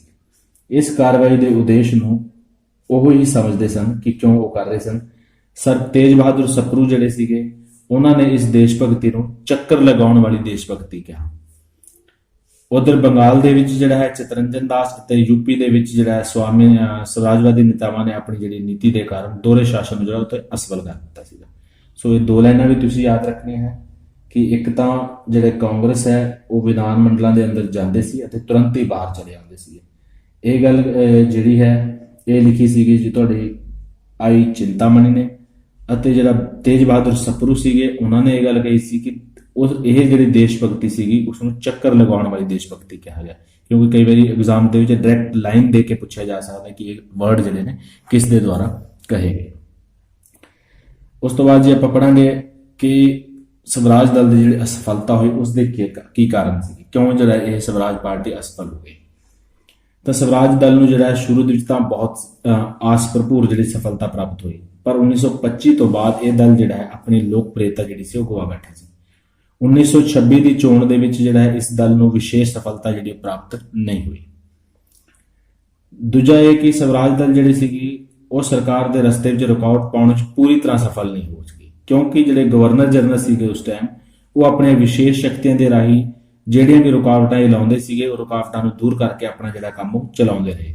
ਯਾਨੀ ਕਿ ਰੁਕਾਵਟਾਂ ਤਾਂ ਇਹਨਾਂ ਨੇ ਬਹੁਤ ਲਾਈਆਂ, ਲੇਕਿਨ ਗਵਰਨਰ ਜਨਰਲ ਕੋਲ ਪਾਵਰ ਜ਼ਿਆਦਾ ਹੋਣ ਦੇ ਕਾਰਨ ਉਹ ਜਿਹੜੇ ਹੈ ਇਹਨਾਂ ਰੁਕਾਵਟਾਂ ਨੂੰ ਦੂਰ ਕਰਕੇ ਆਪਣਾ ਕੰਮ ਚਲਾ ਲੈਂਦੇ ਸੀਗੇ। ਤੀਜੀ ਗੱਲ ਇਹ ਕਿ ਸਵਰਾਜਵਾਦੀ ਜਿਹੜੇ ਸੀਗੇ ਸਵਰਾਜਵਾਦੀਆਂ ਦੁਆਰਾ ਅਪਣਾਇਆ ਗਿਆ ਜਿਹੜਾ ਵਿਚਕਾਰਲਾ ਰਸਤਾ ਸੀਗਾ ਉਹ ਵਿਹਾਰਕ ਸਿੱਧ ਨਹੀਂ ਹੋਇਆ। ਸਵਰਾਜ ਦਲ ਦੇ ਨੇਤਾ ਜਿਹੜੇ ਉਗਰਵਾਦ ਦੀ ਗੱਲਾਂ ਵੀ ਕਰਦੇ ਸੀਗੇ ਅਤੇ ਪ੍ਰੀਸ਼ਦ ਦੀਆਂ ਚੋਣਾਂ ਵੀ ਲੜਦੇ ਸਨ, ਇਸ ਨਾਲ ਉਹਨਾਂ ਨੂੰ ਜਿਹੜਾ ਵਧੇਰੇ ਸਫਲਤਾ ਪ੍ਰਾਪਤ ਨਹੀਂ ਹੋਈ। ਚੌਥਾ ਇਹ ਕਿ ਹੌਲੀ ਹੌਲੀ ਸਵਰਾਜਵਾਦੀ ਨੇਤਾ ਜਿਹੜੇ ਸੀਗੇ ਉਹਨਾਂ ਨੇ ਇਸ ਗੱਲ ਨੂੰ ਮਹਿਸੂਸ ਕੀਤਾ ਕਿ ਅੱਖਾਂ ਬੰਦ ਕਰਕੇ ਸਰਕਾਰ ਦਾ ਵਿਰੋਧ ਕਰਨਾ ਅਕਲਮੰਦੀ ਦਾ ਕੰਮ ਨਹੀਂ ਹੈ, ਇਸ ਨਾਲ ਕੋਈ ਸਫਲਤਾ ਪ੍ਰਾਪਤ ਨਹੀਂ ਹੋ ਸਕਦੀ। ਪਹਿਲਾਂ ਉਹ ਬਿਲਕੁਲ ਉਸ ਦੇ ਖਿਲਾਫ ਹੋਣਾ ਚਾਹੁੰਦੇ ਸੀ, ਲੇਕਿਨ ਬਾਅਦ ਦੇ ਵਿੱਚ ਜਿਹੜਾ ਉਹਨਾਂ ਨੇ ਵੀ ਮਹਿਸੂਸ ਕੀਤਾ ਕਿ ਬਿਲਕੁਲ ਸਰਕਾਰ ਦਾ ਵਿਰੋਧ ਕਰਨਾ ਠੀਕ ਨਹੀਂ ਹੈ। ਫਿਰ ਉਸ ਤੋਂ ਬਾਅਦ ਜੀ ਦੇਸ਼ ਬੰਧੂ ਚਿਤਰੰਜਨ ਦਾਸ ਦਾ ਜਿਹੜਾ 1925 ਦੇ ਵਿੱਚ ਦੇਹਾਂਤ ਹੋ ਜਾਂਦਾ ਹੈ। ਇਸ ਨਾਲ ਜਿਹੜਾ ਹੈ ਦਲ ਦੇ ਜਿਹੜੇ ਸੰਗਠਨ ਤੇ ਕਾਫੀ ਬੁਰਾ ਪ੍ਰਭਾਵ ਪਿਆ। ਉਸ ਤੋਂ ਬਾਅਦ ਸਵਰਾਜ ਦਲ ਜਿਹੜੇ ਨੇਤਾਵਾਂ ਨੇ ਜਦੋਂ ਸਹਿਯੋਗ ਦੀ ਨੀਤੀ ਵੱਲ ਰੁਖ ਕਰ ਲਿਆ, ਉਹਨਾਂ ਨੇ ਵੀ ਸਰਕਾਰ ਦਾ ਸਹਿਯੋਗ ਕਰਾਂਗੇ, ਉਸ ਵੱਲ ਜਦੋਂ ਰੁਖ ਕੀਤਾ ਤਾਂ ਦਲ ਦੀ ਲੋਕਪ੍ਰਿਯਤਾ ਜਿਹੜੀ ਸੀ ਉਹ ਜਮਾਂ ਹੀ ਖਤਮ ਹੋ ਗਈ, ਉਹਨੂੰ ਕਾਫੀ ਸੱਟ ਵੱਜੀ, ਕਿਉਂਕਿ ਇਹ ਦਲ ਤਾਂ ਜਿਹੜਾ ਸੀ ਉਹ ਸਹਿਯੋਗ ਦੇ ਬਿਲਕੁਲ ਉਲਟ ਬਣਾਇਆ ਗਿਆ ਸੀ। ਲੇਕਿਨ ਬਾਅਦ ਦੇ ਵਿੱਚ ਜਦੋਂ ਇਹਨਾਂ ਨੇ ਸਹਿਯੋਗ ਕਰਨਾ ਸ਼ੁਰੂ ਕਰਤਾ, ਲੋਕਾਂ ਨੇ ਫਿਰ ਇਸ ਨੂੰ ਨਾਪਸੰਦ ਕਰਨਾ ਸ਼ੁਰੂ ਕਰਤਾ ਕਿ ਆਪਣੇ ਹੀ ਜਿਹੜੇ ਹੈ ਆਪਣੇ ਹੀ ਰੂਲਾਂ ਤੋਂ ਜਿਹੜੇ ਹਟ ਚੁੱਕੇ ਨੇ। ਉਸ ਤੋਂ ਬਾਅਦ ਆਪਾਂ ਜੇ ਸਾਰੀ ਗੱਲ ਕਰੀਏ ਕਿ ਸਵਰਾਜ ਦਲ ਜਿਹੜਾ ਕੁਝ ਦਿਨਾਂ ਬਾਅਦ ਹੀ ਜਿਹੜਾ ਆਪਣੀ ਲੋਕਪ੍ਰਿਯਤਾ ਗਵਾ ਬੈਠਾ ਤੇ 1926 ਦੀਆਂ ਚੋਣਾਂ ਵਿੱਚ ਇਸ ਨੂੰ ਜਿਹੜੀ ਹੈ ਸਫਲਤਾ ਪ੍ਰਾਪਤ ਨਹੀਂ ਹੋਈ। ਠੀਕ ਹੈ, ਆਪਾਂ ਜੇ ਆਪਾਂ ਇਹ ਕਹੀਏ ਕਿ ਇਹ ਦਲ ਜਿਹੜਾ ਬਿਲਕੁਲ ਅਸਫਲ ਹੋਇਆ ਤਾਂ ਉਹ ਵੀ ਠੀਕ ਨਹੀਂ ਹੈ, ਕਿਉਂਕਿ ਅਸਫਲਤਾ ਦੇ ਨਾਲ ਨਾਲ ਜਿਹੜਾ ਇਹਨਾਂ ਨੇ ਕਾਫੀ ਹੱਦ ਤੱਕ ਜਿਹੜੀਆਂ ਚੀਜ਼ਾਂ ਸਫਲਤਾ ਪ੍ਰਾਪਤ ਕਰਨ ਦੇ ਵਿੱਚ ਵੀ ਜਿਹੜੇ ਮਹੱਤਵਪੂਰਨ ਕੰਮ ਕੀਤੇ। ਉਹ ਜਿਹੜੇ ਮਹੱਤਵਪੂਰਨ ਕੰਮ ਇਹਨਾਂ ਦੇ ਦੁਆਰਾ ਕੀਤੇ ਗਏ ਉਹਨਾਂ ਦਾ ਆਪਾਂ ਡਿਸਕਸ ਕਰੀਏ ਕਿ ਸਵਰਾਜ ਦਲ ਦੇ ਜਿਹੜੇ ਲੋਕ ਸੀਗੇ, ਸਵਰਾਜ ਦਲ ਦੇ ਲੋਕਾਂ ਦੇ ਵਿੱਚ ਜਿਹੜਾ ਹੈ ਉਹਨਾਂ ਨੇ ਲੋਕਾਂ ਦੇ ਵਿੱਚ ਨਵਾਂ ਉਤਸ਼ਾਹ ਜਿਹੜਾ ਸੀ ਉਹਦੀ ਭਾਵਨਾ ਪੈਦਾ ਕੀਤੀ ਅਤੇ ਰਾਸ਼ਟਰੀ ਅੰਦੋਲਨ ਨੂੰ ਜਿਹੜਾ ਹੈ ਉਹਨਾਂ ਨੇ ਜੀਵਿਤ ਕੀਤਾ। ਖਾਸ ਕਰਕੇ ਉਸ ਸਮੇਂ ਜਦੋਂ ਕਿ ਅਸਹਿਯੋਗ ਅੰਦੋਲਨ ਦੇ ਮੁਲਤਵੀ ਹੋਣ ਦੇ ਕਾਰਨ ਲੋਕਾਂ 'ਚ ਨਿਰਾਸ਼ਾ ਫੈਲ ਚੁੱਕੀ ਸੀਗੀ ਅਤੇ ਗਾਂਧੀ ਜੀ ਦੇ ਰਚਨਾਤਮਕ ਕੰਮਾਂ ਦੇ ਵਿੱਚ ਲੋਕਾਂ ਦੀ ਰੁਚੀ ਨਹੀਂ ਰਹੀ, ਉਸ ਟਾਈਮ ਜਿਹੜਾ ਸੀ ਇਸੇ ਦਲ ਨੇ ਜਿਹੜਾ ਲੋਕਾਂ ਦੇ ਵਿੱਚ ਦੁਬਾਰਾ ਉਤਸ਼ਾਹ ਦੀ ਭਾਵਨਾ ਜਿਹੜੀ ਉਹ ਪੈਦਾ ਕੀਤੀ। ਉਸ ਤੋਂ ਇਲਾਵਾ ਸਰਕਾਰ ਦੀਆਂ ਜਿਹੜੀਆਂ ਨੀਤੀਆਂ ਸੀ ਅਤੇ ਕੰਮਾਂ ਦੇ ਵਿੱਚ ਵਿਧਾਨ ਸਭਾ ਦੇ ਵਿੱਚ ਆਲੋਚਨਾ ਕਰਕੇ ਉਹਨਾਂ ਦੇ ਸਰਕਾਰ ਦਾ ਅਸਲੀ ਰੂਪ ਜਿਹੜਾ ਸੀ ਉਹ ਜਨਤਾ ਦੇ ਸਾਹਮਣੇ ਪੇਸ਼ ਕੀਤਾ। ਇਸ ਨਾਲ ਸਰਕਾਰ ਨੂੰ ਖੁੱਲੇ ਤੌਰ ਤੇ ਮਨਮਰਜ਼ੀ ਅਤੇ ਜ਼ੁਲਮ ਕਰਨ ਦੀ ਜਿਹੜੀ ਹਿੰਮਤ ਉਹ ਨਹੀਂ ਪਈ। ਤੀਜੀ ਇਹ ਕਿ ਸਵਰਾਜ ਦਲ ਨੇ ਜਨਤਾ ਦੀਆਂ ਰਾਸ਼ਟਰੀ ਮੰਗਾਂ ਨੂੰ ਮਤਿਆਂ ਦੇ ਰੂਪ ਵਿੱਚ ਵਿਧਾਨ ਪ੍ਰੀਸ਼ਦਾਂ ਦੇ ਸਾਹਮਣੇ ਰੱਖਿਆ ਅਤੇ ਉਹਨਾਂ ਵੱਲ ਸਰਕਾਰ ਦਾ ਜਿਹੜਾ ਧਿਆਨ ਖਿੱਚਿਆ। ਸਰਕਾਰ ਇਹਨਾਂ ਮੰਗਾਂ ਨੂੰ ਪੂਰੀ ਤਰ੍ਹਾਂ ਰੱਦੀ ਦੀ ਟੋਕਰੀ ਵਿੱਚ ਤਾਂ ਨਹੀਂ ਸੁੱਟ ਸਕੀ ਅਤੇ ਉਸਨੇ ਇਹਨਾਂ ਦੇ ਬਾਰੇ ਥੋੜੀ ਬਹੁਤ ਜਿਹੜੀ ਕੋਸ਼ਿਸ਼ ਜ਼ਰੂਰ ਕੀਤੀ। ਸਵਰਾਜ ਦਲ ਨੇ 1919 ਈਸਵੀ ਦੇ ਐਕਟ ਦੇ ਵਿੱਚ ਪਰਿਵਰਤਨ ਕਰਾਉਣ ਦੀ ਪੂਰੀ ਕੋਸ਼ਿਸ਼ ਕੀਤੀ ਅਤੇ ਇਹ ਸਾਬਿਤ ਕਰਨ ਦੀ ਕੋਸ਼ਿਸ਼ ਕੀਤੀ ਕਿ ਇਹ ਸੁਧਾਰ ਜਿਹੜੇ ਨੇ ਉਹ ਨਾਕਾਫੀ ਨੇ ਸਾਡੇ ਲਈ ਅਤੇ ਅਸੰਤੋਸ਼ਜਨਕ ਨੇ ਅਤੇ ਇਹਨਾਂ 'ਚ ਕਾਫੀ ਸਾਰੇ ਦੋਸ਼ ਹੈਗੇ। ਸਰਕਾਰ ਨੇ ਇਸ ਦੀ ਜਾਂਚ ਲਈ ਇੱਕ ਕਮੇਟੀ ਦੀ ਨਿਯੁਕਤੀ ਵੀ ਕੀਤੀ। ਇਸ ਤੋਂ ਇਲਾਵਾ ਇਸ ਦਲ ਦੇ ਕਾਰਨ ਜਿਹੜਾ ਹੈ ਭਾਰਤੀਆਂ ਨੂੰ ਸ਼ਾਸਨ ਦੇ ਵਿੱਚ ਸਿਖਲਾਈ ਪ੍ਰਾਪਤ ਕਰਨ ਦਾ ਜਿਹੜਾ ਮੌਕਾ ਮਿਲਿਆ। ਵਿਧਾਨ ਪ੍ਰੀਸ਼ਦਾਂ ਵਿੱਚ ਦਾਖਲ ਹੋ ਕੇ ਬਹੁਤ ਸਾਰੇ ਲੋਕਾਂ ਨੂੰ ਬ੍ਰਿਟਿਸ਼ ਸ਼ਾਸਨ ਪ੍ਰਣਾਲੀ ਦਾ ਗਿਆਨ ਪ੍ਰਾਪਤ ਹੋਇਆ ਅਤੇ ਉਹਨਾਂ ਨੂੰ ਸ਼ਾਸਨ ਦੇ ਵਿੱਚ ਜਿਹੜੀ ਸਿਖਲਾਈ ਮਿਲੀ। ਸਵਰਾਜ ਦਲ ਨੇ ਕੇਂਦਰੀ ਵਿਧਾਨ ਪ੍ਰੀਸ਼ਦ ਦੇ ਵਿੱਚ ਸਰਕਾਰ ਦੀ ਆਲੋਚਨਾ ਕੀਤੀ ਅਤੇ ਗੱਲ-ਗੱਲ ਦੇ ਵਿੱਚ ਜਿਹੜਾ ਸਰਕਾਰ ਦੇ ਕੰਮ ਦੇ ਵਿੱਚ ਰੁਕਾਵਟ ਪੈਦਾ ਕਰਨ ਦੀ ਕੋਸ਼ਿਸ਼ ਕੀਤੀ। ਇਸ ਦਾ ਪਤਾ ਇੰਗਲੈਂਡ ਅਤੇ ਵਿਦੇਸ਼ਾਂ ਦੇ ਵਿੱਚ ਵੀ ਲੋਕਾਂ ਨੂੰ ਜਿਹੜਾ ਲੱਗਿਆ। ਵਿਦੇਸ਼ੀਆਂ ਨੂੰ ਵੀ ਇਸ ਗੱਲ ਦਾ ਪਤਾ ਲੱਗ ਗਿਆ ਕਿ ਭਾਰਤ ਵਾਸੀ ਜਿਹੜੇ ਨੇ ਉਹ ਸਰਕਾਰ ਦੇ ਵਿਰੁੱਧ ਨੇ ਅਤੇ ਆਜ਼ਾਦੀ ਪ੍ਰਾਪਤੀ ਦੀ ਜੱਦੋ-ਜਹਿਦ ਦੇ ਵਿੱਚ ਉਹ ਲੱਗੇ ਹੋਏ ਨੇ। ਸਵਰਾਜ ਦਲ ਦੀਆਂ ਕੋਸ਼ਿਸ਼ਾਂ ਨੇ ਜਿਹੜਾ ਸਰਕਾਰ ਨੂੰ ਮਜਬੂਰ ਕਰ ਦਿੱਤਾ ਕਿ ਭਾਰਤ ਲਈ ਨਵਾਂ ਸੰਵਿਧਾਨ ਬਣਾਉਣ ਲਈ ਕੋਈ ਸੰਮੇਲਨ ਬੁਲਾਵੇ। ਇਹ ਸੰਮੇਲਨ ਅੰਤ ਵਿੱਚ 1930 ਦੇ ਵਿੱਚ ਬੁਲਾਇਆ ਗਿਆ। ਅੰਤ ਵਿੱਚ ਅਸੀਂ ਇਹ ਕਹਿ ਸਕਦੇ ਹਾਂ ਕਿ ਪੰਡਿਤ ਮੋਤੀ ਲਾਲ ਨਹਿਰੂ ਜਿਹੜੇ ਸੀਗੇ ਅਤੇ ਚਿਤਰੰਜਨ ਦਾਸ ਦੁਆਰਾ ਕੀਤੇ ਗਏ ਜਿਹੜੇ ਤਿਆਗ ਜਾਂ ਫਿਰ ਕੁਰਬਾਨੀਆਂ ਜਿਹੜੀਆਂ ਸੀ ਉਹ ਵਿਅਰਥ ਨੇ ਗਈਆਂ। ਸੋ ਇਹਨਾਂ ਤੋਂ ਜਿਹੜਾ ਹੈ ਆਜ਼ਾਦੀ ਦੀ ਜਿਹੜੀ ਜੱਦੋ-ਜਹਿਦ ਸੀਗੀ ਉਸ ਨੂੰ ਕਾਫੀ ਸਹਿਯੋਗ ਪ੍ਰਾਪਤ ਹੋਇਆ। ਤਾਂ ਇਸ ਤਰ੍ਹਾਂ ਸਵਰਾਜ ਪਾਰਟੀ ਜਿਹੜੀ ਹੈ ਜ਼ਰੂਰ ਉਹਨਾਂ ਨੂੰ ਕੁਝ ਅਸਫਲਤਾਵਾਂ ਪ੍ਰਾਪਤ ਹੋਈਆਂ, ਲੇਕਿਨ ਸਾਰੀਆਂ ਸਫਲਤਾਵਾਂ ਨਹੀਂ, ਕਾਫੀ ਹੱਦ ਤੱਕ ਜਿਹੜਾ ਇਹਨਾਂ ਨੇ ਅਗਲੇ ਸਫਲਤਾ ਦੇ ਰਸਤੇ ਤੇ ਜਿਹੜਾ ਰਸਤਾ ਬਣਾਉਣ ਦੇ ਵਿੱਚ ਕਾਫੀ ਯੋਗਦਾਨ ਪਾਇਆ। ਠੀਕ ਹੈ ਜੀ, ਇਹ ਆਪਾਂ ਪੜ੍ਹਿਆ ਸਵਰਾਜ ਪਾਰਟੀ ਦੇ ਬਾਰੇ ਚ। ਉਸ ਤੋਂ ਆਪਾਂ ਅਗਲਾ ਟੌਪਿਕ ਪੜ੍ਹਦੇ ਹਾਂ ਜਿਹੜਾ ਕਿ ਆਪਣਾ ਸਾਈਮਨ ਕਮਿਸ਼ਨ। ਸਾਈਮਨ ਕਮਿਸ਼ਨ ਬਾਰੇ ਆਪਾਂ ਸਟੱਡੀ ਕਰਦੇ ਹਾਂ ਜੀ। ਸਾਈਮਨ ਕਮਿਸ਼ਨ ਜਿਹੜਾ ਹੈ ਜੀ, ਸਾਈਮਨ ਕਮਿਸ਼ਨ ਦੀ ਜਿਹੜੀ ਨਿਯੁਕਤੀ ਹੈ ਉਹ 1919 ਈਸਵੀ ਦੇ ਐਕਟ ਦੇ ਅੰਡਰ ਜਿਹੜੀ ਆ ਉਹ ਕੀਤੀ ਗਈ। 1919 ਈਸਵੀ ਦਾ ਜਿਹੜਾ ਐਕਟ ਸੀਗਾ ਉਸ ਦੇ ਅਧੀਨ ਜਿਹੜੀ ਹੈ ਸਾਈਮਨ ਕਮਿਸ਼ਨ ਦੀ ਨਿਯੁਕਤੀ ਉਹ ਕੀਤੀ ਗਈ, ਜਿਸ ਵਿੱਚ ਇਹ ਵਿਵਸਥਾ ਕੀਤੀ ਗਈ ਸੀਗੀ ਕਿ ਇਹਨਾਂ ਸੁਧਾਰਾਂ ਦੇ 10 ਸਾਲ ਬਾਅਦ, ਜਿਹੜੇ ਸੁਧਾਰ 1919 ਐਕਟ 'ਚ ਦਿੱਤੇ ਗਏ, ਉਹਨਾਂ ਦੇ ਸੁਧਾਰਾਂ ਦੇ 10 ਸਾਲ ਬਾਅਦ ਇੱਕ ਸੰਸਦੀ ਕਮਿਸ਼ਨ ਜਿਹੜਾ ਉਹ ਨਿਯੁਕਤ ਕੀਤਾ ਜਾਵੇਗਾ, ਜੋ ਇਸ ਐਕਟ ਦੇ ਅਧੀਨ ਕੀਤੀ ਗਈ ਜਿੰਨੀ ਵੀ ਪ੍ਰਗਤੀ ਹੋਏਗੀ ਉਸ ਦੇ ਉੱਪਰ ਜਿਹੜਾ ਹੈ ਉਹ ਵਿਚਾਰ ਕਰੇਗਾ ਅਤੇ ਜਵਾਬਦੇਹ ਸਰਕਾਰ ਦੀ ਜਿਹੜੀ ਹੈ ਉਸ ਸਥਾਪਨਾ ਦੇ ਸੰਭਾਵੀ ਕਦਮ ਜਿੰਨੇ ਹੋ ਸਕਣ ਉਹ ਉਠਾਏ ਜਾਣ ਦੀ ਜਿਹੜੀ ਉਹ ਸਿਫਾਰਿਸ਼ ਕਰੇਗਾ। ਇਸ ਤਰ੍ਹਾਂ ਕਮਿਸ਼ਨ ਦੀ ਨਿਯੁਕਤੀ ਜਿਹੜੀ ਹੈ ਉਹ 1919 ਤੋਂ ਬਾਅਦ 1929 ਦੇ ਵਿੱਚ ਹੋਣੀ ਸੀਗੀ, ਕਿਉਂਕਿ 10 ਸਾਲ ਬਾਅਦ ਉਹਨਾਂ ਨੇ ਕਿਹਾ ਸੀ ਆਪਾਂ ਕਮਿਸ਼ਨ ਦੀ ਨਿਯੁਕਤੀ ਕਰਾਂਗੇ, ਲੇਕਿਨ ਜਿਹੜਾ ਹੈ 1929 ਦੀ ਜਗ੍ਹਾ ਤੇ 1927 ਦੇ ਵਿੱਚ ਹੀ ਜਿਹੜੀ ਇਸ ਦੀ ਨਿਯੁਕਤੀ ਕਰ ਦਿੱਤੀ ਗਈ। 1927 ਦੇ ਵਿੱਚ ਹੋਣੀ ਸੀਗੀ 1929 ਦੇ ਵਿੱਚ, ਲੇਕਿਨ 27 ਚ ਕਰ ਦਿੱਤੀ ਗਈ। ਇਸ ਦੇ ਕਾਰਨ ਕੀ ਰਹੇ?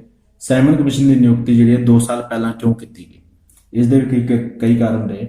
ਇਸ ਦੇ ਬਾਰੇ ਵਿੱਚ ਅੰਗਰੇਜ਼ਾਂ ਅਤੇ ਭਾਰਤੀਆਂ ਦੇ ਜਿਹੜੇ ਆ ਉਹ ਅਲੱਗ-ਅਲੱਗ ਵਿਚਾਰ ਸੀਗੇ। ਅੰਗਰੇਜ਼ਾਂ ਨੇ ਇਸ ਨੂੰ 2 ਸਾਲ ਪਹਿਲਾਂ ਨਿਯੁਕਤ ਕਰਨ ਦਾ ਕਾਰਨ ਇਹ ਦੱਸਿਆ ਕਿ ਉਹਨਾਂ ਨੇ ਜਿਹੜਾ ਹੈ ਭਾਰਤ ਵਾਸੀਆਂ ਦੀਆਂ ਮੰਗਾਂ ਨੂੰ ਪੂਰਾ ਕਰਨ ਦੇ ਉਦੇਸ਼ ਅਤੇ 1919 ਦੇ ਐਕਟ ਦੇ ਵਿੱਚ ਜ਼ਰੂਰੀ ਸੁਧਾਰ ਕਰਨ ਲਈ ਹੀ ਜਿਹੜਾ ਹੈ ਉਸ ਨੂੰ ਜਲਦੀ ਨਿਯੁਕਤ ਕੀਤਾ ਹੈ। ਪਰ ਜਿਹੜੇ ਭਾਰਤ ਵਾਸੀ ਸੀਗੇ ਉਹਨਾਂ ਦੇ ਇਸ ਵਿੱਚ ਉਹ ਜਿਹੜੇ ਸੀ ਇਸ ਵਿਚਾਰ ਨਾਲ ਸਹਿਮਤ ਨਹੀਂ ਸੀਗੇ। ਉਹਨਾਂ ਦਾ ਵਿਚਾਰ ਸੀਗਾ ਕਿ ਅੰਗਰੇਜ਼ਾਂ ਨੇ ਇਸ ਸਮਿਤੀ ਦੀ ਨਿਯੁਕਤੀ 2 ਸਾਲ ਪਹਿਲਾਂ ਜਿਹੜਾ ਹੈ ਉਹ ਭਾਰਤੀਆਂ ਦੀ ਹਮਦਰਦੀ ਜਾਂ ਉਹਨਾਂ ਨੂੰ ਸੁਧਾਰ ਦੇਣ ਲਈ ਨਹੀਂ ਕੀਤੀ, ਸਗੋਂ ਇਸ ਵਿੱਚ ਜਿਹੜਾ ਹੈ ਉਹਨਾਂ ਦਾ ਆਪਣਾ ਹਿੱਤ ਜਿਹੜਾ ਉਹ ਸ਼ਾਮਿਲ ਹੈਗਾ। 1929 ਵਿੱਚ ਇੰਗਲੈਂਡ ਦੇ ਵਿੱਚ ਆਮ ਚੋਣਾਂ ਹੋਈਆਂ ਸੀਗੀਆਂ ਅਤੇ ਜਿਹੜਾ ਅਨੁਦਾਰਵਾਦੀ ਦਲ ਸੀਗਾ ਜਿਸ ਦਾ ਆਪਣਾ ਆਪਣਾ ਇਸ ਸਮੇਂ ਮੰਤਰੀ ਮੰਡਲ ਸੀਗਾ, ਉਹ ਜਿਹੜਾ ਸੀਗਾ ਇਸ ਚੋਣ ਵਿੱਚ ਬਹੁਮਤ ਨਾਲ ਚੁਣੇ ਜਾਣ ਦੀ ਆਸ ਨਹੀਂ ਸੀਗੀ ਉਸਨੂੰ। ਇਹ ਦਲ ਜਿਹੜਾ ਸੀਗਾ ਕਮਿਸ਼ਨ ਦੀ ਨਿਯੁਕਤੀ ਦਾ ਕੰਮ ਮਜ਼ਦੂਰ ਦਲ ਨੂੰ ਨਹੀਂ ਸੌਂਪਣਾ ਚਾਹੁੰਦਾ ਸੀਗਾ, ਕਿਉਂਕਿ ਇਲੈਕਸ਼ਨ ਦੇ ਸਮੇਂ 'ਚ ਪ੍ਰੈਸ਼ਰ ਦੇ ਵਿੱਚ ਆ ਕੇ ਕਮਿਸ਼ਨ ਨਹੀਂ ਚਾਹੁੰਦਾ ਸੀਗਾ ਕਿ ਜਿਹੜੀ ਕਮਿਸ਼ਨ ਦੀ ਨਿਯੁਕਤੀ ਹੈ ਉਹ ਕੰਮ ਜਿਹੜਾ ਮਜ਼ਦੂਰ ਦਲ ਨੂੰ ਜਿਹੜਾ ਉਹ ਨਾ ਚਲਾ ਜਾਵੇ, ਮਜ਼ਦੂਰ ਦਲ ਇਸ ਦੀ ਚੋਣ ਨਾ ਕਰੇ, ਕਿਉਂਕਿ ਕਿਤੇ ਮਜ਼ਦੂਰ ਦਲ ਜਿਹੜਾ ਹੈ ਉਹ ਭਾਰਤ ਵਾਸੀਆਂ ਦੀ ਜਵਾਬਦੇਹੀ ਸਰਕਾਰ ਦੀ ਜਿਹੜੀ ਉਹ ਮੰਗ ਅਸਲ ਦੇ ਵਿੱਚ ਸਵੀਕਾਰ ਨਾ ਕਰ ਲਵੇ ਕਿਤੇ। ਇਸ ਲਈ ਉਹਨਾਂ ਨੇ ਜਿਹੜਾ ਹੈ ਇਲੈਕਸ਼ਨ ਤੋਂ 2 ਸਾਲ ਪਹਿਲਾਂ ਹੀ ਆਪਣੀ ਇੱਛਾ ਅਨੁਸਾਰ ਜਿਹੜਾ ਕਮਿਸ਼ਨ ਦੀ ਨਿਯੁਕਤੀ ਕੀਤੀ, ਤਾਂ ਜੋ ਉਹ ਆਪਣੀ ਇੱਛਾ ਅਨੁਸਾਰ ਉਸ ਦੀ ਰਿਪੋਰਟ ਲੈ ਸਕਣ। ਕਿਉਂਕਿ ਜੇ ਇਲੈਕਸ਼ਨ ਦੇ ਸਮੇਂ ਦੇ ਵਿੱਚ ਇਲੈਕਸ਼ਨ ਦੇ ਸਮੇਂ ਦੇ ਵਿੱਚ ਮੰਨ ਲਓ ਇਹ ਗੱਲ ਕਰਦੇ ਤਾਂ ਮਜ਼ਦੂਰ ਦਲ ਜਿਹੜਾ ਸੀਗਾ ਜਿਹਨਾਂ ਵੋਟਿੰਗ ਕਾਫੀ ਸੀਗੀ, ਤਾਂ ਉਹ ਆਪਣੀ ਇੱਛਾ ਜਿਹੜੀ ਭਾਰਤੀਆਂ ਦੀ ਜਿਹੜੀ ਇੱਛਾ ਹੈਗੀ ਹੈ ਕਿ ਜਵਾਬਦੇਹੀ ਸਰਕਾਰ ਬਣਾਈ ਜਾਵੇ, ਉਹਦੀ ਮੰਗ ਜਿਹੜੀ ਹੈ ਕਿਤੇ ਉਹ ਸਾਹਮਣੇ ਰੱਖ ਦੇਣ ਤਾਂ ਉਹ ਸਵੀਕਾਰ ਕਰਨੀ ਪੈ ਜੇ, ਉਸ ਨੂੰ ਟਾਲਣ ਦੇ ਲਈ ਜਿਹੜਾ ਇਹਨਾਂ ਨੇ 2 ਸਾਲ ਪਹਿਲਾਂ ਹੀ ਇਸ ਕਮਿਸ਼ਨ ਦੀ ਨਿਯੁਕਤੀ ਕਰ ਦਿੱਤੀ ਅਤੇ ਤਾਂ ਕਿ ਉਹ ਆਪਣੀ ਮਰਜ਼ੀ ਨਾਲ ਜਿਹੜਾ ਆਪਣੀ ਰਿਪੋਰਟ ਜਿਹੜੀ ਉਹਨਾਂ ਤੋਂ ਲੈ ਸਕਣ। ਉਸ ਤੋਂ ਬਾਅਦ ਜਿਹੜਾ ਹੈ ਸਾਈਮਨ ਕਮਿਸ਼ਨ ਜਿਹੜਾ ਨਿਯੁਕਤ ਕੀਤਾ ਗਿਆ ਉਸ ਦੇ ਵਿੱਚ ਇੱਕ ਪ੍ਰਧਾਨ ਸੀਗਾ ਅਤੇ ਉਸ ਤੋਂ ਇਲਾਵਾ ਜਿਹੜੇ 6 ਨਾਲ ਮੈਂਬਰ ਨਿਯੁਕਤ ਕੀਤੇ ਗਏ। ਕਮਿਸ਼ਨ ਦੇ ਪ੍ਰਧਾਨ ਜਿਹੜੇ ਸੀਗੇ ਉਹ ਸਾਈਮਨ ਜਿਹੜੇ ਦੇ ਪ੍ਰਧਾਨ ਸੀਗੇ ਉਹ ਕੌਣ ਸੀਗਾ? ਉਹ ਸੀਗੇ ਸਰ ਜੌਨ ਸਾਈਮਨ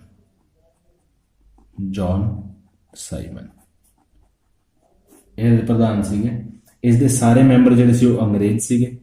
ਕਮਿਸ਼ਨ ਦਾ ਜਿਹੜਾ ਮਕਸਦ ਸੀਗਾ ਉਹ ਸੀਗਾ 1919 ਈਸਵੀ ਦੇ ਐਕਟ ਦੇ ਕੰਮ ਸੰਚਾਲਨ ਦੀ ਜਿਹੜੀ ਜਾਂਚ ਪੜਤਾਲ ਕਰਨਾ। ਅਤੇ ਇਸ ਗੱਲ ਦੀ ਸਿਫਾਰਿਸ਼ ਕਰਨਾ ਸੀਗਾ ਕਿ ਭਾਰਤ ਵਾਸੀਆਂ ਨੂੰ ਹੋਰ ਕੀ ਸੁਧਾਰ ਦਿੱਤੇ ਜਾਣ। ਠੀਕ ਹੈ ਜੀ। ਉਸ ਤੋਂ ਬਾਅਦ ਕੀ ਹੋਇਆ ਜੀ? ਉਸ ਤੋਂ ਬਾਅਦ ਵਿਰੋਧ ਹੋਇਆ ਸਾਈਮਨ ਕਮਿਸ਼ਨ ਦਾ। ਜਦੋਂ ਸਾਈਮਨ ਕਮਿਸ਼ਨ ਭਾਰਤ ਆਇਆ ਤਾਂ ਉਸ ਦਾ ਕੀ ਹੋਇਆ ਜੀ? ਵਿਰੋਧ ਹੋਇਆ। ਸਾਈਮਨ ਕਮਿਸ਼ਨ ਦੇ ਸਾਰੇ ਮੈਂਬਰ ਜਿਹੜੇ ਸੀਗੇ, ਪ੍ਰਧਾਨ ਸਮੇਤ ਸਾਰੇ ਅੰਗਰੇਜ਼ ਸੀਗੇ ਅਤੇ ਕਿਸੇ ਵੀ ਭਾਰਤ ਵਾਸੀ ਨੂੰ ਇਸ ਦਾ ਮੈਂਬਰ ਨਾ ਬਣਾਇਆ ਗਿਆ। ਭਾਰਤ ਵਾਸੀਆਂ ਨੇ ਇਸ ਪ੍ਰਤੀ ਜਿਹੜਾ ਆਪਣਾ ਰੋਸ ਪ੍ਰਗਟ ਕੀਤਾ। ਬ੍ਰਿਟਿਸ਼ ਸਰਕਾਰ ਵੱਲੋਂ ਇਹ ਕਾਰਨ ਦੱਸਿਆ ਗਿਆ ਕਿ ਕਮਿਸ਼ਨ ਇੱਕ ਸੰਸਦੀ ਕਮਿਸ਼ਨ ਹੋਣ ਦੇ ਕਾਰਨ ਕਿਸੇ ਭਾਰਤੀ ਨੂੰ ਉਸ ਦਾ ਮੈਂਬਰ ਜਿਹੜਾ ਨਹੀਂ ਬਣਾਇਆ ਜਾ ਸਕਦਾ। ਇਹ ਵੀ ਇੱਕ ਕਾਰਨ ਦੱਸਿਆ ਗਿਆ ਕਿ ਕਮਿਸ਼ਨ ਦੇ ਵਿੱਚ ਭਾਰਤ ਦੇ ਸਾਰੇ ਰਾਜਨੀਤਿਕ ਦਲਾਂ ਨੂੰ ਪ੍ਰਤੀਨਿਧਤਾ ਦੇਣਾ ਸੰਭਵ ਨਹੀਂ ਹੈ।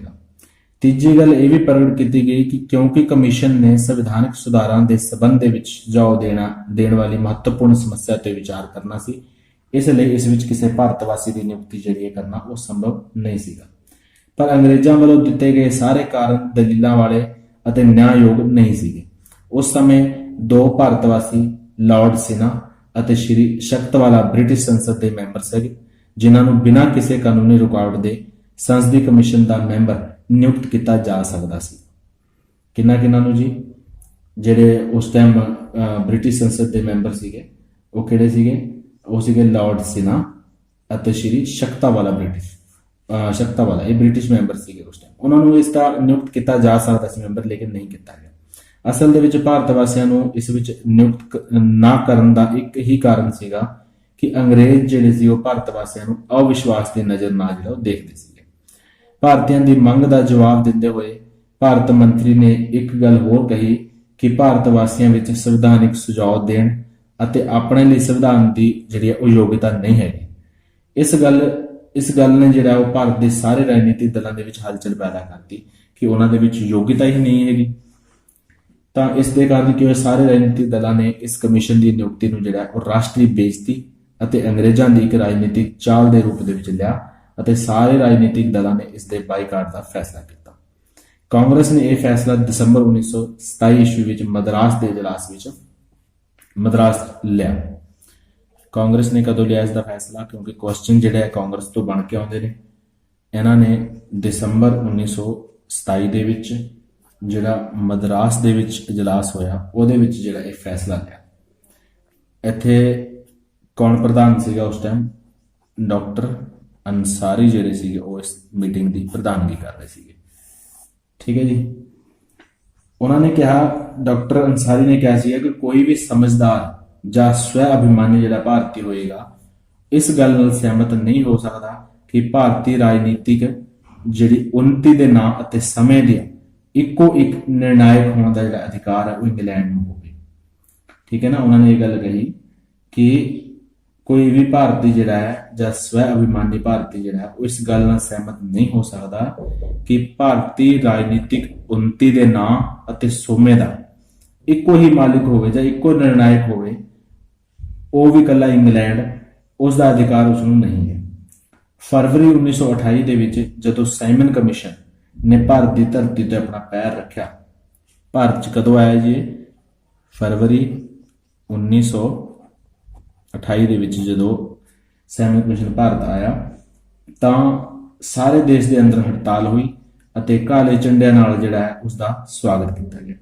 ਸਾਰੇ ਦੇਸ਼ ਵਿੱਚ ਜਿੱਥੇ ਵੀ ਸਾਈਮਨ ਕਮਿਸ਼ਨ ਦੇ ਮੈਂਬਰ ਗਏ, ਲੋਕਾਂ ਨੇ ਕਾਲੇ ਝੰਡਿਆਂ ਦੇ ਨਾਲ ਜਿਹੜਾ ਸਾਈਮਨ ਵਾਪਸ ਜਾਓ ਦੇ ਨਾਅਰੇ ਨਾਲ ਉਸ ਦਾ ਸਵਾਗਤ ਕੀਤਾ। ਕਾਂਗਰਸ ਦੇ ਵੱਡੇ ਨੇਤਾਵਾਂ ਨੇ ਵੱਡੇ ਸ਼ਹਿਰਾਂ ਵਿੱਚ ਇਸ ਦੇ ਵਿਰੋਧ ਦੇ ਵਿੱਚ ਜਿਹੜਾ ਕੱਢੇ ਜਾਣ ਵਾਲੇ ਜਲੂਸਾਂ ਦੀ ਅਗਵਾਈ ਕੀਤੀ। ਜਦੋਂ ਕਮਿਸ਼ਨ ਲਾਹੌਰ ਪਹੁੰਚਿਆ ਤਾਂ ਉਸ ਦੇ ਵਿਰੁੱਧ ਕੱਢੇ ਜਾਣ ਵਾਲਾ ਜਿਹੜਾ ਜਲੂਸ ਸੀਗਾ ਉਸ ਦਾ ਪ੍ਰਬੰਧ ਤੇ ਸੰਗਠਨ ਜਿਹੜਾ ਸੀਗਾ ਉਹ ਲਾਲਾ ਲਾਜਪਤ ਰਾਏ ਨੇ ਕੀਤਾ। ਪੁਲਿਸ ਨੇ ਵੀ ਆਪਣੀ ਜ਼ਬਰ ਨੀਤੀ ਅਪਣਾਈ ਅਤੇ ਪੁਲਿਸ ਨੇ ਲਾਲਾ ਲਾਜਪਤ ਰਾਏ ਤੇ ਲਾਠੀਆਂ ਦੇ ਇੰਨੇ ਜ਼ਿਆਦਾ ਵਾਰ ਕੀਤੇ ਕਿ ਉਹ ਉੱਠ ਨਾ ਸਕੇ ਅਤੇ ਕੁਝ ਦਿਨਾਂ ਬਾਅਦ ਹੀ ਉਹ ਜਿਹੜੇ ਸਵਰਗ ਸਿਧਾਰ ਗਏ। ਲਾਲਾ ਲਾਜਪਤ ਰਾਏ ਨੇ ਇਸ ਸਮੇਂ ਇਹ ਸ਼ਬਦ ਕਹੇ ਸੀਗੇ, ਇਹ ਗੱਲ ਵੀ ਤੁਸੀਂ ਇਹ ਲਾਈਨ ਯਾਦ ਰੱਖਣੀ ਹੈ ਬਿਲਕੁਲ। ਲਾਲਾ ਲਾਜਪਤ ਰਾਏ ਨੇ ਕਹੇ ਸੀਗੇ ਕਿ ਮੇਰੇ ਸਰੀਰ ਉੱਤੇ ਪਈ ਇੱਕ ਇੱਕ ਲਾਠੀ ਜਿਹੜੀ ਹੈ ਉਹ ਬ੍ਰਿਟਿਸ਼ ਸਾਮਰਾਜਵਾਦ ਦੇ ਕਫਨ ਦੇ ਵਿੱਚ ਇੱਕ ਇੱਕ ਕਿੱਲ ਦਾ ਕੰਮ ਕਰੇਗੀ। ਇਹ ਸ਼ਬਦ ਕਿਸ ਨੇ ਕਹੇ ਸੀਗੇ? ਲਾਲਾ ਲਾਜਪਤ ਰਾਏ ਨੇ ਕਹੇ ਸੀਗੇ। ਲਖਨਊ ਦੇ ਵਿੱਚ ਪੰਡਿਤ ਜਵਾਹਰ ਲਾਲ ਨਹਿਰੂ ਅਤੇ ਪੰਡਿਤ ਗੋਬਿੰਦ ਵੱਲੋਂ ਪੰਤ ਜਿਹੇ ਨੇਤਾਵਾਂ ਨੇ ਜਿਹੜਾ ਉਹ ਕਮਿਸ਼ਨ ਦਾ ਬਾਈਕਾਟ ਕੀਤਾ ਤੇ ਜਲੂਸ ਕੱਢੇ। ਉੱਥੇ ਸਾਰੀਆਂ ਥਾਵਾਂ ਤੇ ਪੁਲਿਸ ਨੇ ਆਪਣਾ ਜ਼ਬਰ ਚੱਕਰ ਚਲਾਇਆ, ਪਰੰਤੂ ਭਾਰਤੀ ਜਨਤਾ ਕਮਿਸ਼ਨ ਦੇ ਬਾਈਕਾਟ ਤੇ ਡਟੀ ਰਹੀ। ਲਾਲਾ ਜੀ ਦੀ ਮੌਤ ਨਾਲ ਜਿਹੜਾ ਹੈ ਭਾਰਤੀ ਜਨਤਾ ਭੜਕ ਉੱਠੀ। ਇਸ ਦਾ ਸਭ ਤੋਂ ਜ਼ਿਆਦਾ ਜਿਹੜਾ ਅਸਰ ਪਿਆ ਉਹ ਪਿਆ ਸਰਦਾਰ ਭਗਤ ਸਿੰਘ ਤੇ। ਸਰਦਾਰ ਭਗਤ ਸਿੰਘ ਦੀ ਅਗਵਾਈ ਦੇ ਵਿੱਚ ਵਿਧਾਨ ਸਭਾ ਦੇ ਵਿੱਚ ਜਿਹੜਾ ਉਹ ਬੰਬ ਸੁੱਟਿਆ ਗਿਆ ਅਤੇ ਕ੍ਰਾਂਤੀਕਾਰੀਆਂ ਨੇ ਸੌਂਡਰਸ ਸੀਗਾ ਉਸ ਟਾਈਮ, ਜਿਨ੍ਹਾਂ ਨੇ ਲਾਲਾ ਲਾਜਪਤ ਰਾਏ ਨੂੰ ਕੁੱਟਿਆ ਸੀਗਾ, ਉਹਨੂੰ ਗੋਲੀ ਮਾਰ ਦਿੱਤੀ ਗਈ। ਉਸ ਦੇ ਫਲਸਰੂਪ ਕੀ ਹੋਇਆ ਕਿ ਦੇਸ਼ ਦੇ ਵਿੱਚ ਜਿਹੜਾ ਹਿੰਸਾਤਮਕ ਮਾਹੌਲ ਸੀਗਾ ਜਾਂ ਅੱਤਵਾਦੀ ਘਟਨਾਵਾਂ ਸੀਗੀਆਂ ਉਹ ਫਿਰ ਤੋਂ ਜਿਹੜੀਆਂ ਉਹ ਸ਼ੁਰੂ ਹੋ ਗਈਆਂ। ਉਸ ਤੋਂ ਬਾਅਦ ਜੇ ਸਾਈਮਨ ਕਮਿਸ਼ਨ ਦੀ ਜਿਹੜੀ ਰਿਪੋਰਟ ਦੀ ਗੱਲ ਕਰੀਏ ਤਾਂ ਸਾਈਮਨ ਕਮਿਸ਼ਨ ਨੇ 2 ਵਾਰੀ ਭਾਰਤ ਦੀ ਯਾਤਰਾ ਕੀਤੀ ਅਤੇ 2 ਸਾਲ ਤੱਕ ਮਿਹਨਤ ਕਰਨ ਤੋਂ ਬਾਅਦ ਆਪਣੀ ਰਿਪੋਰਟ ਤਿਆਰ ਕੀਤੀ। ਭਾਰਤ ਦੇ ਵਿੱਚ ਸਾਰੇ ਰਾਜਨੀਤਿਕ ਦਲਾਂ ਨੇ ਇਸ ਦਾ ਬਾਈਕਾਟ ਕੀਤਾ ਸੀਗਾ, ਪਰ ਫਿਰ ਵੀ ਅਜਿਹੇ ਵਿਅਕਤੀਆਂ ਦੀ ਵੀ ਭਾਰਤ ਦੇ ਵਿੱਚ ਘਾਟ ਨਹੀਂ ਸੀਗੀ ਜੋ ਸਰਕਾਰ ਦੇ ਪਿੱਠੂ ਸੀਗੇ। ਉਹਨਾਂ ਨੇ ਕਮਿਸ਼ਨ ਦੇ ਸਾਹਮਣੇ ਸਰਕਾਰ ਦੀ ਇੱਛਾ ਅਨੁਸਾਰ ਜਿਹੜਾ ਉਹ ਵਿਚਾਰ ਪ੍ਰਗਟ ਕੀਤੇ। ਅਜਿਹੇ ਲੋਕਾਂ ਦੇ ਵਿਚਾਰਾਂ ਦੇ ਆਧਾਰ ਤੇ ਜਿਹੜਾ ਸਾਈਮਨ ਕਮਿਸ਼ਨ ਨੇ ਆਪਣੀ ਰਿਪੋਰਟ ਤਿਆਰ ਕੀਤੀ ਜੋ ਮਈ 1930 ਦੇ ਵਿੱਚ ਛਪੀ।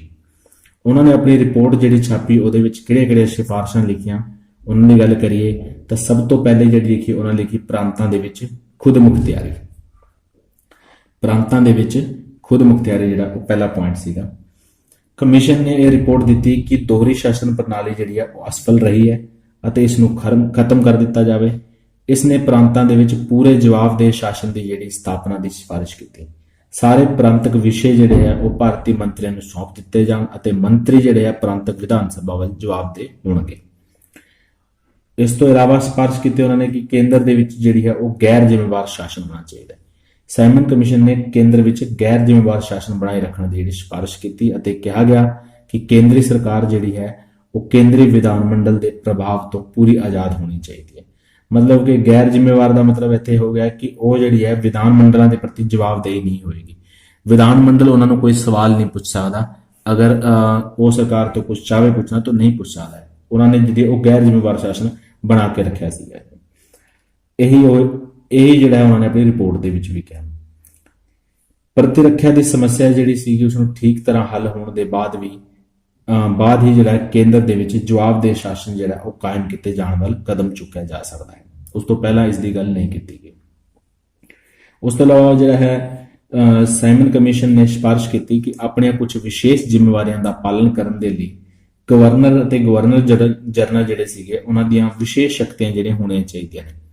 ਘੱਟ ਗਿਣਤੀ ਵਰਗਾਂ ਦੇ ਹਿੱਤਾਂ ਦੀ ਰੱਖਿਆ ਕਰਨ ਲਈ, ਸ਼ਾਸਨ ਨੂੰ ਠੀਕ ਢੰਗ ਨਾਲ ਚਲਾਉਣ ਲਈ ਅਤੇ ਹੰਗਾਮੀ ਹਾਲਤ ਦਾ ਮੁਕਾਬਲਾ ਕਰਨ ਦੇ ਲਈ ਜਿਹੜਾ ਉਹਨਾਂ ਕੋਲ ਵਿਸ਼ੇਸ਼ ਸ਼ਕਤੀਆਂ ਹੋਣੀਆਂ ਚਾਹੀਦੀਆਂ।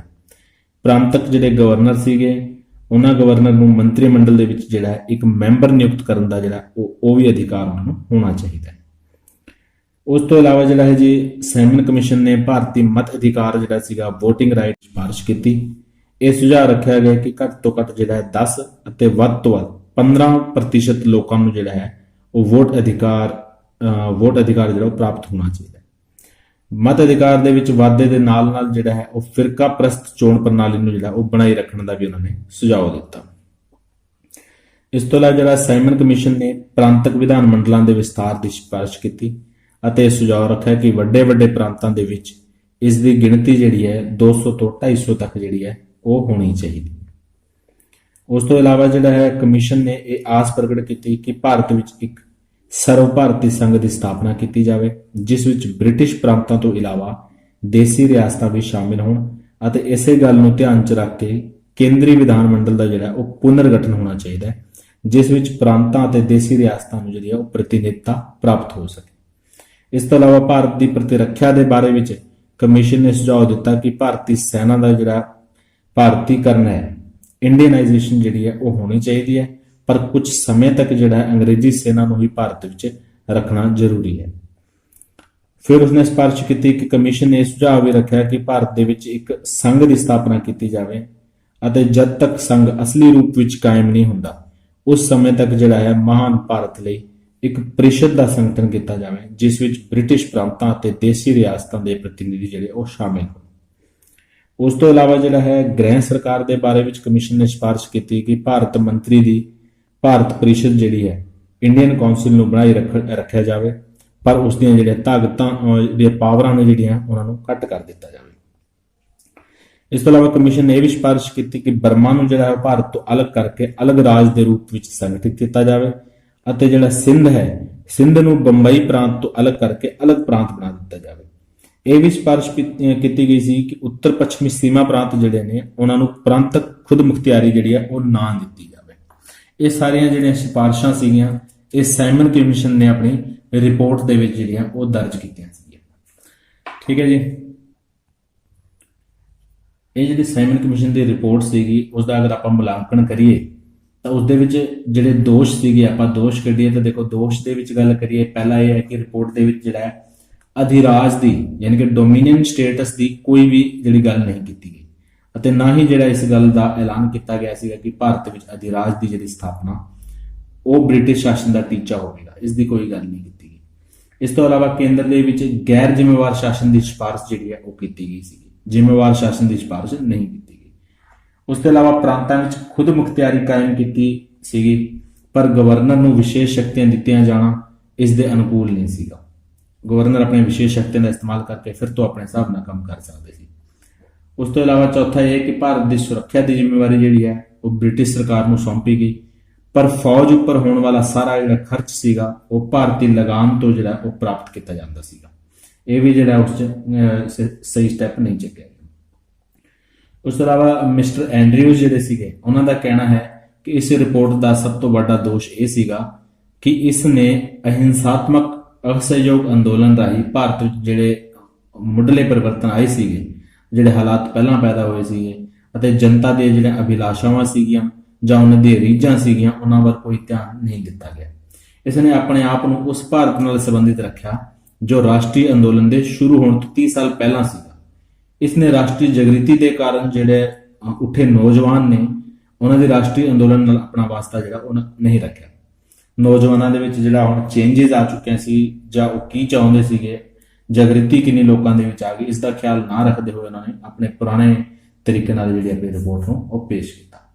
ਇਸ ਤਰ੍ਹਾਂ ਜਿਹੜੀ ਸਾਈਮਨ ਕਮਿਸ਼ਨ ਦੀ ਰਿਪੋਰਟ ਦੇ ਵਿੱਚ ਕਈ ਸਾਰੇ ਦੋਸ਼ ਵੀ ਸੀਗੇ, ਲੇਕਿਨ ਸਾਈਮਨ ਕਮਿਸ਼ਨ ਦਾ ਆਪਣਾ ਇੱਕ ਮਹੱਤਵ ਸੀਗਾ। ਉਹਦਾ ਇੱਕ ਮਹੱਤਵ ਵੀ ਆਪਾਂ ਮੰਨਦੇ ਹਾਂ ਕਿ ਜਿਹੜੀ ਸਾਈਮਨ ਕਮਿਸ਼ਨ ਦੀ ਰਿਪੋਰਟ ਸੀ ਬੜੀ ਮਿਹਨਤ ਨਾਲ ਜਿਹੜੀ ਰਿਪੋਰਟ ਤਿਆਰ ਕੀਤੀ ਗਈ।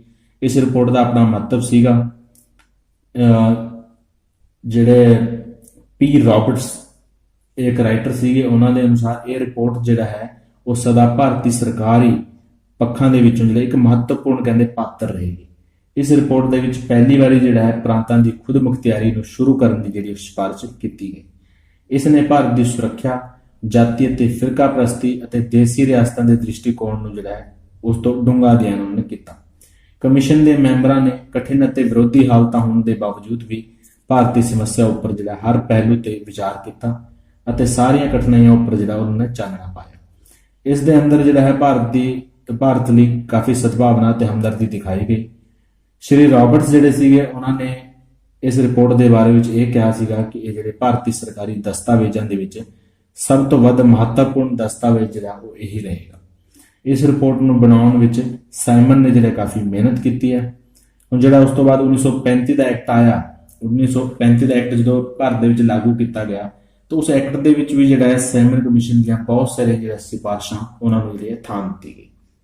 ਤਾਂ ਇਹਦੀ ਜਿਹੜੀ ਸਾਈਮਨ ਕਮਿਸ਼ਨ ਦੀ ਆਪਣੀ ਇੱਕ ਇੰਪੋਰਟੈਂਸ ਵੀ ਰਹੀ ਹੈ ਜਿਹੜੀ ਕਿ ਆਪਾਂ ਅੱਗੇ ਜਾ ਕੇ 1935 ਦੇ ਐਕਟ 'ਚ ਦੇਖਣ ਨੂੰ ਮਿਲੇਗੀ। ਤਾਂ ਇਹ ਸੀਗਾ ਆਪਣਾ ਮੋਟਾ-ਮੋਟੀ ਜਿਹੜਾ ਸਾਰਾ ਪੜਿਆ ਸਾਈਮਨ ਕਮਿਸ਼ਨ ਤੇ ਸਵਰਾਜ ਪਾਰਟੀ ਦੇ ਬਾਰੇ 'ਚ। ਠੀਕ ਹੈ ਜੀ। ਇਸ ਤੋਂ ਬਾਅਦ ਜਿਹੜਾ ਆਪਾਂ ਪੜਾਂਗੇ ਉਹ ਨਹਿਰੂ ਸਮਿਤੀ ਰਿਪੋਰਟ ਪੜਾਂਗੇ। ਉਸ ਤੋਂ ਬਾਅਦ ਪੜਾਂਗੇ ਆਪਾਂ ਸਿਵਲ ਨਾਫਰਮਾਨੀ ਅੰਦੋਲਨ, ਜਿੱਥੋਂ ਕਿ ਆਪਣੀ ਆਜ਼ਾਦੀ ਦੀ ਲੜਾਈ ਦਾ ਮੇਨ ਜਿਹੜਾ ਕੰਮ ਉਹ ਸਟਾਰਟ ਹੋ ਜਾਂਦਾ। ਫਿਰ ਉਸ ਤੋਂ ਬਾਅਦ ਜਿਹੜਾ ਹੈ ਸਿਵਲ ਨਾਫਰਮਾਨੀ ਅੰਦੋਲਨ ਤੋਂ ਬਾਅਦ ਜਿਹੜਾ ਹੈ ਕਿਵੇਂ ਅੱਗੇ ਫਿਰ ਕੰਮ ਆਜ਼ਾਦੀ ਵਾਲਾ ਵੱਧਦਾ ਹੈ, ਅੰਦੋਲਨ ਚੱਲਦੇ ਨੇ, ਕਿਹੜੇ ਅੰਦੋਲਨ ਜਿਨ੍ਹਾਂ ਦੇ ਵਿੱਚੋਂ ਕਾਫੀ ਸਾਰੇ ਕੁਐਸਚਨ ਜਿਹੜੇ ਐਗਜ਼ਾਮਸ ਦੇ ਵਿੱਚ ਪੁੱਛੇ ਜਾਂਦੇ ਨੇ। ਜਿੰਨੇ ਵੀ ਅੰਦੋਲਨ ਹੋਏ ਨੇ ਉਹਨਾਂ ਸਾਰਿਆਂ ਬਾਰੇ ਜਿਹੜਾ ਆਪਾਂ ਡਿਸਕਸ ਕਰਾਂਗੇ। ਗਾਂਧੀ ਇਰਵਿਨ ਸਮਝੌਤਾ ਹੁੰਦਾ ਉਹਦੇ ਬਾਰੇ ਡਿਸਕਸ ਕਰਾਂਗੇ। ਸੋ ਆਪਾਂ ਜਿਹੜਾ ਹੈ ਅਗਲੀ ਵੀਡੀਓ ਦੇ ਵਿੱਚ ਅਗਲੇ ਕੁਝ ਪੁਆਇੰਟਸ ਜਿਹੜੇ ਇੰਪੋਰਟੈਂਟ ਉਹ ਲੈ ਕੇ ਆਵਾਂਗੇ। ਤਾਂ ਉਮੀਦ ਕਰਦਾ ਤੁਹਾਨੂੰ ਇਹ ਦੋਨੋਂ ਅੱਜ ਦੇ ਟੌਪਿਕ ਜਿਹੜੇ ਕਲੀਅਰ ਹੋ ਗਏ ਹੋਣੇ, ਸਵਰਾਜ ਪਾਰਟੀ ਅਤੇ ਸਾਈਮਨ ਕਮਿਸ਼ਨ। ਸੋ ਅਗਲੇ ਕੁਝ ਇੰਪੋਰਟੈਂਟ ਟੌਪਿਕ ਦੇ ਨਾਲ ਮਿਲਦੇ ਹਾਂ ਆਪਾਂ ਅਗਲੀ ਵੀਡੀਓ ਦੇ ਵਿੱਚ। ਤਦ ਤੱਕ ਤੁਸੀਂ ਜਿਹੜਾ ਇਸ ਵੀਡੀਓ ਨੂੰ ਲਾਈਕ ਕਰੋ, ਸਬਸਕ੍ਰਾਈਬ ਕਰੋ ਤੇ ਵੱਧ ਤੋਂ ਵੱਧ ਜਿਹੜਾ ਉਹ ਸ਼ੇਅਰ ਕਰੋ ਜੀ। ਠੀਕ ਹੈ ਜੀ, ਧੰਨਵਾਦ।